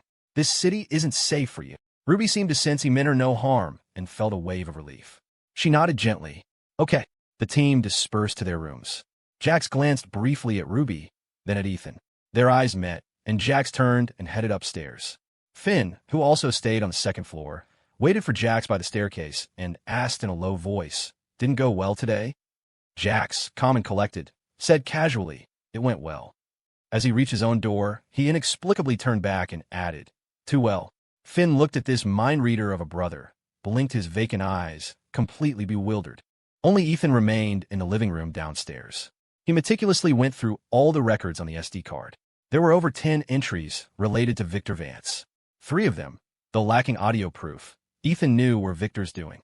The authenticity of this SD card was undeniable. In fact, before returning to the country, Ethan had already had Milo, who returned earlier, investigate Victor Vance. One could even say that for the incident 10 years ago, his primary suspect had always been Victor Vance. The reason was simple. 10 years ago, he and his mother were both taken to a massive cargo ship. At that time, all the ports in Port Sterling capable of docking such massive ships were controlled by the Vance family, and the general manager responsible for port operations was none other than Victor Vance. But when he later escaped abroad and called Victor to check the cargo ships at the port, Victor claimed he couldn't find anything. It was precisely because of this that he hadn't dared to return to the country easily back then. Instead, he stayed abroad, constantly honing himself, building up some strength before returning to seek revenge. It was also for this reason that he had been so enraged when he previously found out Victor had planted a listening device in his car. And to this day, he had never called Victor Vance dad. He couldn't trust them. Anyone with the surname Vance, he couldn't trust a single one. The bright, sunny boy from back then had died on that hellish cargo ship, died in that cage filled with maniacal laughter and the thick stench of blood. But say what you will, Victor Vance was his biological father. Their recent interactions had gradually lessened his suspicion of Victor. He never expected. Click. Ethan lit a cigarette, leaned back on the sofa, rubbing his temples. After a moment, he took out his phone and called Victor Vance. "Son, that Donnie fellow, any leads?" Victor asked urgently. Ethan was silent, taking a couple of drags from his cigarette before speaking. "No. When are you coming back?" Victor pondered for a moment. "The day after tomorrow, I guess." "Son, what have you found out?" Ethan stood up, his steps heavy as he walked out the door. "When you get back the day after tomorrow, come straight to my place." Victor was suspicious. "What's wrong?" Ethan smiled faintly. "You need to help me with something." "What kind of help?" "Don't ask. You'll definitely be able to help." Ethan said coldly, then hung up. He immediately dialed Milo. 10 minutes later, the young heir turned and re-entered the house, heading straight for the storage room. The Yates family captain was leaning against the wall, just drifting off to sleep, when he heard someone enter. His eyes flew open, and he stared at Ethan in terror. Ethan ignored him, instead stomping hard on the unconscious Donnie Sullivan several times, brutally kicking the addict awake. And Mr. Vance, you." Ethan made a should gesture, a sinister smile on his face. "Let me ask you a question. If your father killed your mother, what would you do to him?" Donnie Sullivan, dazed from withdrawal, looked utterly confused. It took him a long moment to react. I don't know." Ethan seemed to be talking to himself. "If it were me, I'd definitely kill him." Donnie nodded repeatedly in agreement. Yes, he should be killed." "Another question. When you're in a bad mood, do you kill people?" Donnie swallowed, gently shaking his head, but seeing the sharp, cold glint in Ethan's eyes, he tentatively nodded. Ethan patted his face, his voice chilling. "Donnie Sullivan, I'm in a very bad mood tonight. Do me a favor." Donnie sucked in a sharp breath, panicked. Don't kill me. Mr. Vance, don't kill me. The thing I hate most in this goddamn life is you drug traffickers. Once in America, I had a very good brother, a brother-in-arms. But he got hooked on this bad habit. When the cravings hit, he didn't recognize anyone, betrayed his brothers. Guess how I dealt with him? And Mr. Vance. Donnie's pupils constricted violently. His tongue was so stiff he could barely speak. Let's go. Don't wake anyone else. And don't dirty this place. The money I promised you, I'll burn it for you." With that, Ethan ignored Donnie's pleas and dragged him outside. As he closed the door, he didn't forget to warn the captain, "Stay quiet. You're still useful for now. After I've dealt with my business, I'll personally deliver you to the Yates family in a couple of days." About 10 minutes later, an alluring silhouette emerged from a bedroom. She was likely heading to the living room for a glass of water to soothe her throat when she noticed the lights were on. Sprawled on the sofa was Travis Yates, the eldest son of the Yates family. "Travis, why aren't you asleep yet?" The woman's body glistened with a fine sheen of perspiration, yet she showed no signs of fatigue. Her steps were light, her hips swaying as she made her way to the water cooler. "Just got back to the country, still jet-lagged?" she asked, filling a glass. Travis Yates, the picture of a spoiled heir, was engrossed in a game on his phone. Hearing her, he glanced up, offering a lukewarm mm. She took a sip of water, then sauntered over, adjusting her sexy, white silk nightgown. "Still can't stand the sight of me," she purred. Travis barely acknowledged his stepmother, a woman past her prime, but still possessing a dangerous allure. "Whether I can stand you or not, you still married into the Yates family." Hey. The woman's every gesture was captivating, her laughter even more so. Though well into her 40s, her enchanting face showed no trace of age. Her skin was smooth and fair, her figure impeccably maintained, curvy where it counted. One could easily mistake her for a woman in her late 20s. "Want to chat?" Travis shot her a sidelong glance, his tone cool. "Go chat with my father." "What? Think I'm old and washed up? Not even worth looking at?" Hey. Simone sat on the sofa, arms crossed, her eyes glinting provocatively at him. Travis was losing patience. "Simone, don't make me sick." Unfazed, she smiled. "I just saw you couldn't sleep and thought I'd keep you company. And you snapped me like that? Ungrateful." "Oh well, everyone in Port Sterling knows young Master Yates has high standards. How could an old woman like me be worthy of your conversation?" Hey. "I suppose only Port Sterling's reigning beauty would catch your eye, right?" Travis's hands, busy with his game, paused. He looked up, his voice turning grim. "Go serve your master. Don't annoy me." A wicked smile played on Simone's lips, a flash of malice in her eyes. "I heard that before young Master Yates went abroad, he tried everything to win the affections of that great beauty. Too bad fate had other plans. You were shipped off before you could make your move." "Is that right?" Travis's lips tightened, but he said nothing. Simone adopted a regretful tone. How time flies. I wonder if that old flame still holds a place in young Master Yates's heart. But even if she does, it's too late. Isabelle Thorne married an illegitimate son of the Vance family before the new year. Hey. Such a pity, isn't it? Get out. Travis hissed, his brow furrowed. He seemed afraid of waking the person in the master bedroom, keeping his voice low, but his tone was ice cold. Seeing this, Simone decided not to push her luck further. She rose and started towards the master bedroom. Halfway there, she stopped abruptly, turning to look at Travis with a mocking gaze. They say the old Travis Yates feared nothing and no woman was beyond his reach. But it seems time has smoothed out your edges, hasn't it? Hey. Let me give you a piece of advice. Some things are destined not to be yours. No matter how much you want them, you'll never get them. Hey. With that, Simone turned and left, a flicker of cunning in her eyes. Provoked by her words, Travis lost all interest in his game. He slammed a fist onto the sofa in frustration, then threw on some clothes and stormed out of the house. Around noon, Ethan Vance arrived at the Port Sterling Correctional Facility to see Arthur Thorne. It was the first time in his life meeting his father-in-law, and of all places, it had to be here under these circumstances. Arthur Thorne had a kind face. His benevolent appearance was starkly out of place with the prison uniform. Though it was also his first time meeting Ethan, he certainly recognized his son-in-law. He just didn't know why Ethan had suddenly come to see him. They sat separated by a transparent barrier, each picking up the phone receiver. "Ethan, what brings you here?" Arthur Thorne smiled. Ethan cut straight to the point. "I have something to ask you." Seeing Ethan's grim expression, Arthur suddenly had a bad feeling. He paused. "What is it?" 10 years ago, June 14th, around 7:30 in the evening. "Where were you?" Arthur seemed to struggle to recall, frowning. 10 years ago, Ethan prompted, "The Willow Creek Inn, the Oak Room." At these words, Arthur Thorne's eyes widened in astonishment. He stared at Ethan for a long moment, then said, stunned, You know." Ethan grunted in affirmation, his narrow eyes glinting like ice. "Who were you eating with?" Arthur's expression darkened. He pursed his lips, lost in thought. Ethan stared at him intently. "Jean Marshall. Who else?" Arthur closed his eyes. If Ethan knew Jean Marshall's name, did he even need to ask about the other one? Instead of answering, he asked, Ethan, does Isabelle know about this? Answer my question. Arthur took a deep breath. After a long silence, he said, Your father. A corrections officer stood nearby, so Ethan didn't say much more. He glared at Arthur Thorne for a moment, then moved to hang up the phone. Don't mention this to Isabelle, Arthur said, his face full of shame. Ethan paused, then hung up. His gaze swept over the officer standing beside Arthur before he turned and left. As soon as he got into his car after leaving the prison, Milo sent him a message. The gunman you caught is definitely connected to the Yates family.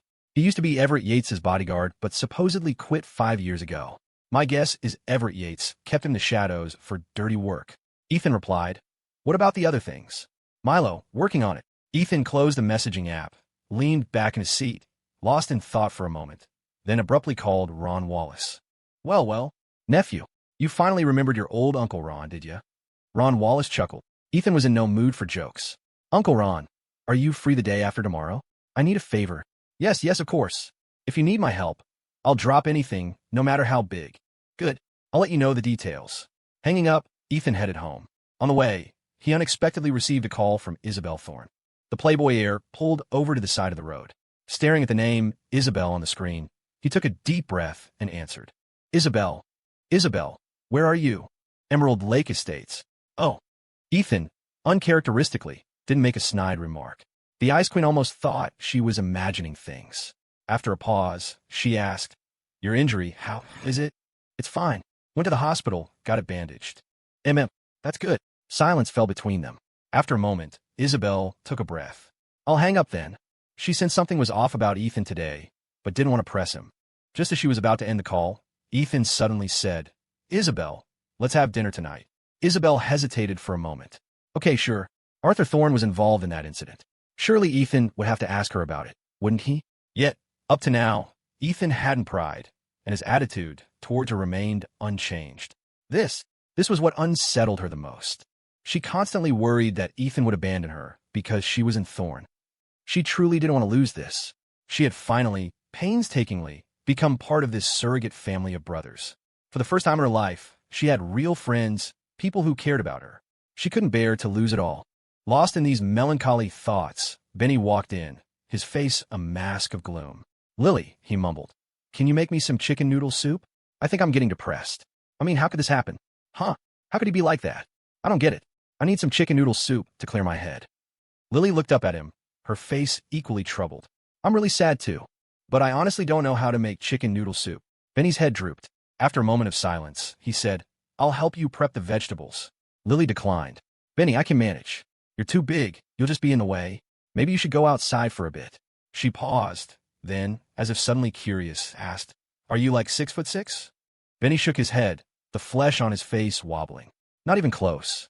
6'5". Lily was speechless. Just then, a light laugh came from outside the kitchen door. Jax appeared in the doorway, clutching his beloved Chinese-made easy book. Hey, he grinned. I wasn't trying to eavesdrop. Benny, I gotta say, if you like Lily, just tell her. You Chinese guys are always so reserved. You miss out on a lot of chances, I swear. Lily was speechless again. Benny's face burned. After a few coughs, he frowned and said, What are you still smiling about? You want me to beat the crap out of you? Jax's smile froze. He shrugged, then cheekily added, Lily, you have to say yes to him. I swear you're the first girl he's ever liked in his life. But you should think about it first. Every night, a 300-pound guy. How's that saying go? Hang on, I just learned a good one.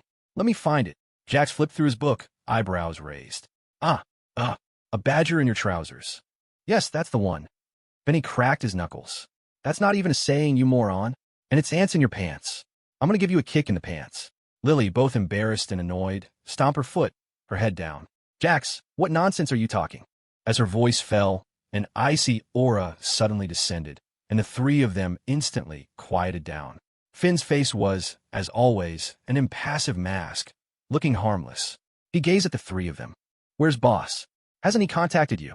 Earlier that morning, after hearing from Benny about everything that had happened at Jean Marshall's house the previous night, this killing machine had been wanting to talk to Ethan, but he hadn't seen him all day. The three of them shook their heads in unison. Lily said no. He was gone when I woke up this morning and hasn't been back since. What the hell is he doing? Finn wondered, turning to Jax. Jax's eyes darted around. He threw up his hands. I don't know either. The four of them looked at each other, speechless. After a moment, Benny tentatively asked Finn if Boss wanted to. About his dad. What would you? Before he could finish, Finn blinked calmly and said, kill him. Why make it complicated? Jax instinctively edged away. Benny swallowed hard and muttered to Lily, stay away from this guy. When lightning strikes him, you don't want to get caught in the blast. Finn wasn't one for small talk. Seeing his arrival had ruined the mood, he turned to walk towards the living room, just as Ruby emerged from her room. Ruby glanced nervously at his handsome face, her steps not faltering. As she brushed past him, she thought to herself, this young man is so quiet and gentle. He must be a very kind person, right? At 7 in the evening, Ethan picked up Isabelle from her company building. Didn't I make a rule about no overtime? Isabelle fastened her seatbelt, landed 2 new ad campaigns, stayed late to finalize them. Ethan smiled faintly. Why do you always keep yourself so busy? Isabelle glanced at him. Because I'm also doing the work the boss should be doing. Ethan, momentarily flustered, changed the subject. What do you want to eat? Hot pot. I've already booked it. You paid last time. It's my turn to return the favor. Isabelle turned on the navigation on her phone and placed it on the center console.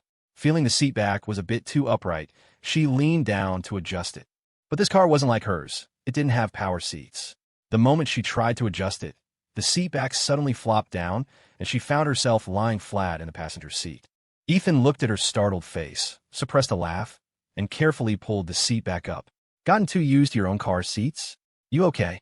Isabelle, both embarrassed and annoyed, snapped. For a car that looks like it's tricked out with all sorts of high-tech gadgets, why wouldn't you upgrade the seats? Ethan started the car. There were power seats. I had them removed. Isabelle was puzzled. Why? Aren't power seats more convenient? Ethan smirked. Convenient, yes, but sometimes also inconvenient. Isabelle rolled her eyes, having no idea what nonsensical thing this damn man was talking about. But she noticed Ethan looked exhausted. His face was drawn, his eyes bloodshot, and there were dark circles under them. Didn't sleep well? Yeah, a bit of insomnia. As he spoke, the car stopped at a red light. Ethan turned his head, a smile playing on his lips, and extended his hand towards Isabelle. Forgot. Shouldn't we shake hands when we meet? Isabelle didn't hesitate. After shaking his hand, she asked, did you take any anti-inflammatory medicine? Their relationship could best be described by the old saying, you show me an inch of respect, I'll show you a yard. Ethan, I did. He smiled gently, his incredibly handsome eyes soft and tender. But Isabelle felt something was off. Why was this playboy being so serious tonight? What's wrong with you? Ethan shook his head, saying nothing. The light turned green, and he turned his attention back to driving. The beautiful CEO beside him was mystified but didn't press further. She pondered silently, occasionally stealing glances at Ethan. Ethan, you can look all you want. I don't charge. Isabelle pursed her lips. It seemed nothing was really wrong. He probably just hadn't slept well. Soon, they arrived at the hot pot restaurant she had booked. Waiter, good evening. Would you like a large shared pot or individual pots? Ethan, large. Isabelle, individual pots. 1 extra spicy butter broth and 1. She looked at Ethan. Tomato? Nourishing broth? Let's go with nourishing. Ethan was speechless. I eat spicy too. Isabelle raised an eyebrow, a flicker of triumphant revenge in her eyes. You have an injury. You can't eat spicy food. Ethan didn't know whether to laugh or cry. All the way here, he'd been wondering why this ice queen was being so proactive today, even booking the place in advance. So, this was her revenge for him not letting her eat spicy food last time. But, why nourishing? I didn't sleep well. It's not like I'm run down or something. Isabelle shot him a look, said nothing, and turned to order from the waiter. Ethan found his nourishing broth utterly tasteless and ate very slowly. Isabelle, on the other hand, hadn't eaten lunch due to her busy schedule and was eating nonstop, her head down. After a while, she seemed to sense someone watching her. She uncomfortably lifted her eyes and met his tender, captivating gaze. Why are you looking at me? She said coolly. Eat your food. Ethan pulled out a tissue and handed it to her with a smile. Slow down. I'm not going to steal it from you. Isabelle shot him a glare and took the tissue to wipe her mouth. At the next table, a mother sat with her 2 children. The family of 3 was laughing and talking. The mother barely ate, her attention entirely on her children, sometimes answering their imaginative questions, sometimes putting food on their plates, her face radiant with happiness. Motherhood is the greatest profession in the world, bar none. Both Ethan and Isabelle found themselves watching the family, a poignant silence falling over them as unspoken memories surfaced. Ethan picked up a piece of beef, swished it in his pot, his eyes filled with reminiscence. When I was little, my mom was like that too. She'd give me to eat first, then she'd eat. Isabelle thought of her own mother, her eyes suddenly moist. Her hand tightened around her chopsticks, as if restraining some emotion. She bit her lip, head bowed. After a moment, she sighed, forcing herself to stop reminiscing. Your mom must have been a very gentle woman, right? Yes. Ethan nodded readily. Very gentle, but only to me and my grandma. With Victor Vance, she'd slap him almost every time they met. Isabelle blinked, looking curious. Ethan put down his chopsticks, his interest piqued. Victor Vance met my mom after his first marriage ended. He promised to marry her, but my grandfather adamantly refused, even though Mom was already pregnant with me. Later, Mom ignored everyone's advice and insisted on having me. As a mother, how could she bear to abort her own child? You know, on the day I was born, Victor Vance got married for the second time. A shiver went through Isabelle. No wonder this playboy heir had never shown Victor Vance a pleasant expression. She used to think Ethan's treatment of his father was terribly disrespectful, which was why she'd always been cold to Ethan. Now, thinking about it, if it were her, she would have been even worse. Ethan continued. My mom was very stubborn. From that day on, she completely left Victor Vance and raised me alone, never taking a penny from the Vance family. But she couldn't fend off that old bastard's shameless persistence. He often came to beg for her forgiveness. Every time he came, Mom would hit him, and she didn't hold back. Later, when I was 6 and about to start school, Mom was busy, so Victor Vance took me back to the Vance household. Only then did their relationship ease a little. At the mention of the Vance family, Ethan's eyes unconsciously dimmed. Mom thought the Vances could give me the best education, the best upbringing, but she didn't expect how unwelcome I would be there. Inside and out, up and down, apart from Victor Vance, no one treated me like a human being. Can you believe it? Even that old Butler Watkins's grandson could bully me. Sigh, who could blame him? Victor Vance was always busy. He'd go abroad for months, come back for a few days, then off again. Later, in middle school, Mom came to see me at school once. I wasn't paying attention, and she saw the welts on my body from being whipped. That day at the school gate, Mom cried like a madwoman. Afterward, she took me away. But by then, she was a medical doctor, often sent by her institution to do secret research, and she was required to keep it confidential from her family. She'd be gone for months at a time. For those few years, I lived with my grandma until my sophomore year of high school. At this point, Ethan stopped abruptly. Listening to his past, Isabelle felt a wave of oppression, a subtle ache of sympathy in her eyes. She wanted to ask what happened next, but remembering what Ethan had told her that night, my past, don't ask, she remained silent. Is talking about this kind of a downer? Ethan mused. Hurry up and eat. It's not often I get to have a meal with you. I don't want to make you unhappy. In truth, he really just wanted to have dinner with Isabelle tonight, with no ulterior motives, no hidden agenda, and certainly not to make her pity him. Recounting these past events was merely a spontaneous outpouring of emotion triggered by the scene.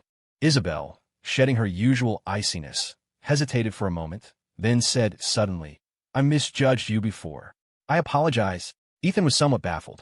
What? Isabelle's tone was serious. I mean, my attitude towards you before. I always thought you were a disrespectful, shameless bastard. Ethan couldn't help but chuckle. So I'm not a bastard anymore? Isabelle nodded. Just a bit shameless at most. She paused, then added, You're welcome. Ethan swallowed the words, Thank you for the compliment, and broke into a radiant smile. Just then, 4 lavishly dressed men walked into the hot pot restaurant. Leading them was none other than Travis Yates, the young master of the Yates family, freshly returned from abroad. Upon entering, Travis Yates scanned the room, as if looking for someone. A moment later, a friend beside him tapped his shoulder and pointed towards Isabelle and Ethan in the corner. A wicked smile touched Travis Yates's lips as he strode towards them. Ethan had just popped a fishball into his mouth when he saw the group approaching. He wondered who they were. Isabelle looked up, her expression instantly freezing. Her eyes held a hint of shock, and she unconsciously shifted her chair to the side.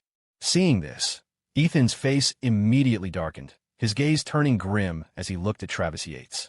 Travis Yates glanced at him, then turned back to Isabelle, a smirk playing on his face. Ms.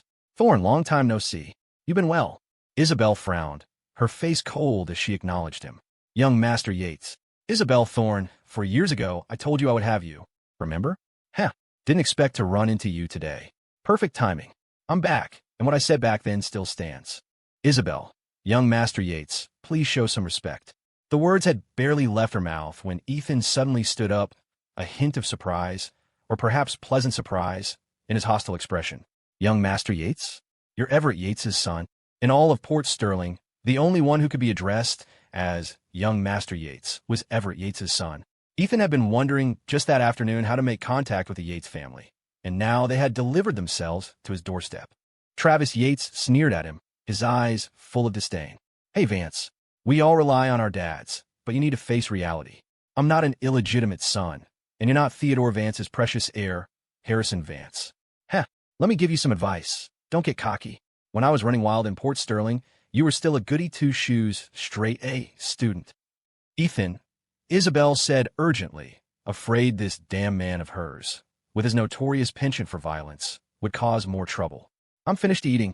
Let's go home." However, Travis Yates had no intention of moving aside. He stared menacingly at Isabelle. "Isabelle Thorne, when I pursued you 4 years ago, you played all high and mighty, saying you didn't like rich heirs like me. Heh, so why did you marry into the Vance family now? Huh? And you married a goddamn illegitimate son. Are you looking down on my Yates family? Let me tell you, Before he could finish, Ethan suddenly grabbed his hair and slammed his head towards his own hot pot.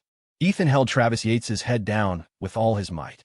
The young master of the Yates family, completely caught off guard, only realized what was happening when his face was hovering over the rim of the pot.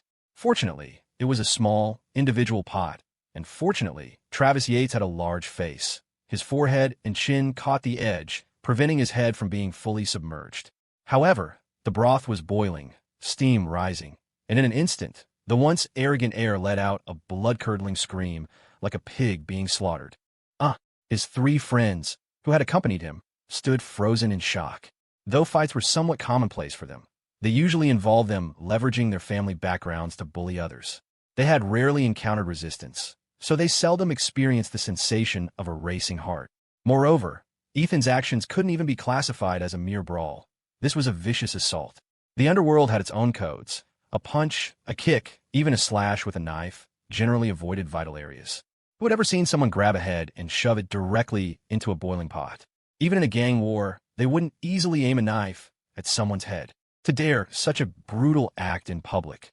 Was this illegitimate son of the Vance family insane? Even with a powerful background, wasn't he afraid of getting his ass handed to him by his father when he got home? The 3 friends, also from wealthy families, certainly didn't possess such audacity. For them, they could be fearless out in the world, but they absolutely couldn't let word of their misdeeds reach their father's ears. Otherwise, they'd suffer dearly. Cutting off credit cards and allowances was a minor punishment. Some fathers, deeply disappointed by their wayward sons who tarnished the family name despite their own success, wouldn't hesitate to skin them alive. Isabelle was also terrified, her face pale. After a moment of stunned silence, she finally reacted, urging Ethan, "Ethan, calm down. Don't do anything rash." Ethan smirked, a roguish look on his face. He held Travis's head down for another 3 or 4 seconds before yanking it up. In that short time, Travis Yates's entire face looked as if it had been steamed, so red it seemed blood could be pinched out. A goji berry clung to the tip of his nose, and a blister was already visibly swelling. His eyes were squeezed shut, the pain too intense to open them. His contorted features were enough to make one's scalp tingle. "Listen up, you little punk," Ethan snarled. "Isabelle Thorne is my wife. If you dare harass her again, I'll kill you." With that, Ethan's gaze swept over the surrounding crowd, many of whom were filming with their phones. Far from being deterred, he flung Travis Yates to the ground. Still seeming unsatisfied, he delivered several vicious kicks to Travis's groin, cursing as he did so. "Who the hell do you think you are? Acting tough. I'll show you tough. Let you act tough. Your dad's so great? Huh? If he were here today, I'd beat him up too." "Ethan, that's enough." Isabelle, heart pounding, hurried around the table to Ethan's side, gripping his arm tightly, her hands trembling slightly. "Stop it. I want to go home." Ethan turned to look at her, his expression instantly softening. He offered a slight smile. "Okay, let's go home." Isabelle let out a small sigh of relief and turned to grab her bag. Travis Yates writhed on the floor in agony, one hand clutching his face, the other his groin, his body curled into a ball, looking like he was in unbearable pain. This young master had actually heard from friends while abroad that Isabelle Thorne had married into the Vance family, and to an illegitimate son no less. Thinking about how she had ignored his relentless pursuit, he had been furious. Was the great young master of a Yates family somehow inferior to an illegitimate Vance? It was a cruel twist of fate. For years ago, after his courtship failed, he had planned to use more forceful means with Isabelle, but an unexpected incident led to his father sending him abroad. Otherwise, he probably would have grown tired of that great beauty by now. As the saying goes, the more you can't have something, the more you want it. Having just returned last night, and being further provoked by his insidiously seductive stepmother, Travis Yates couldn't bear it any longer, which led to today's incident. He truly hadn't expected this illegitimate son of the Vance family to be even more arrogant and domineering than him. His three friends just stood there. Seeing Ethan and Isabelle walk away, they finally bent down to help Travis. Ethan walked to the front counter, pulled out the $10,000 in cash he had in his wallet, and tossed it over. "For the meal, and for your damages," he said brazenly. "If it's not enough, I'll transfer you more." The young girl at the counter, looking at this utterly arrogant, thuggish, and outrageous young master, nodded repeatedly. "It's enough, it's enough." On the way back, Ethan drove while sending Finn a text message. "Come stay at my place." Just as he put his phone away, Isabelle spoke. "Ethan, can you please not resort to violence so easily in the future? And not be so brutal. If that had been a large pot today, have you considered the consequences?" Ethan gave a roguish grin. "I size him up. His face is big, it wouldn't have fit. I was just trying to scare him." "You need to change your temper," Isabelle said coolly, then paused and added, "Be a better person." Ethan slouched lazily. "He was hitting on my wife right in front of me. Am I supposed to praise him for it?" "You could call the police," Isabelle said rationally. "But you can't get physical. Otherwise, he'll call the police, turn around on you, and you'll be held responsible." "That's true, Hef." Ethan laughed helplessly. "There are some rules I really don't understand. For example, if a bad guy is bullying my woman, my parents, my kids, right in front of me, I can't hit him. I have to stay calm, stand aside, and call the police. And if I get hit, I can't hit back, or else it'll be considered mutual combat. Isn't that ridiculous?" Isabelle's lips parted, but she was speechless. On this point, she seemed to agree more with Ethan's cynical view, but some things just couldn't be commented on freely. After a moment of silence, Isabelle suddenly said, "Ethan, thank you." Isabelle looked a little embarrassed. "Thank you. For today, for protecting me. And for offending the Yates family for me." Ethan smiled faintly. "We're even." Isabelle was puzzled, but quickly remembered the slap she'd given Chloe Miller. But at the time, she was merely forced by circumstances, not acting for Ethan's sake. This, where even felt forced, she definitely owed him. "You need to be careful lately," Isabelle said with concern. "The Yates family isn't like the Ashers, who would just take your beatings and insults without retaliating. I've long heard that Everett Yates and Uncle Victor have never gotten along, constantly fighting openly and secretly. Their influence in Port Sterling's business world is comparable. After what you did today, the Yates family will definitely cause trouble." Ethan looked nonchalant. "Not afraid. Worst case, I'll just get enraged into action for a beauty again." Isabelle frowned. "I'm not joking with you, Ethan. That Travis Yates is bad news. He used to hang out with gangsters. Do you know what outrageous thing he did 4 years ago?" Ethan was curious. "What?" "Isabelle, 4 years ago, he got drunk, caused a scene on the street, and even pulled a gun, forcing someone to kneel to him." "Oh, that arrogant. Isabelle hesitated for a moment. "Do you know who he made kneel?" "Who?" "Isabelle, Harrison Vance. Something like that happened." Ethan was very surprised. Did Harrison kneel? In that situation, could he not kneel? Isabelle said. "But later, the Yates family paid a heavy price to appease your grandfather. And it's said that Everett Yates, afraid Harrison would come after his son, sent Travis abroad overnight." Ethan looked thoughtful, muttering, "Interesting."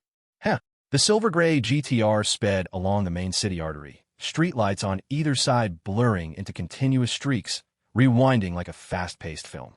Inside, the couple, whose marriage had begun with earth-shattering conflict, but who were, in fact, a perfectly, if explosively, matched pair, sat in silence, each lost in their own thoughts.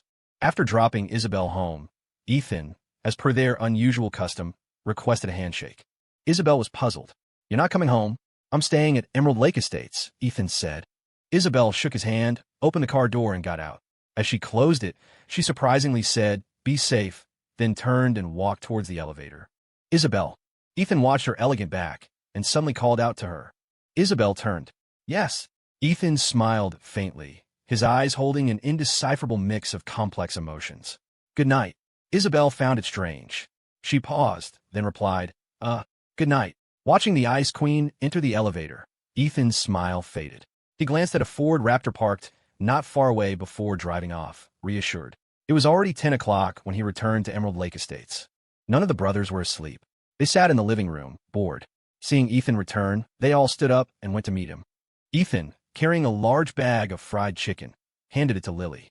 "Late night snack for you guys. Eat up." The group exchanged glances. After Ethan changed his shoes, they followed him into the living room and sat on the sofa. "Eat. Why are you all staring at me?" Ethan smiled faintly, then paused, looking at the timid Ruby. "Ruby, you eat too. Make yourself at home. Don't be formal." Ruby shook her head gently, forcing a smile. I don't eat at night." Ethan didn't insist. He picked up a piece of fried chicken himself and, while eating, said to Jax, "Go get a bottle of wine. I've had insomnia these past 2 days. If I don't drink something, I'm afraid I won't sleep tonight either." Jax acknowledged and went to the wine cabinet. Lily's eyes filled with concern. "Young master," she said hoarsely, "you need to take care of yourself." "It's nothing." Ethan looked extremely tired, his eyelids drooping. "You eat too," he said softly.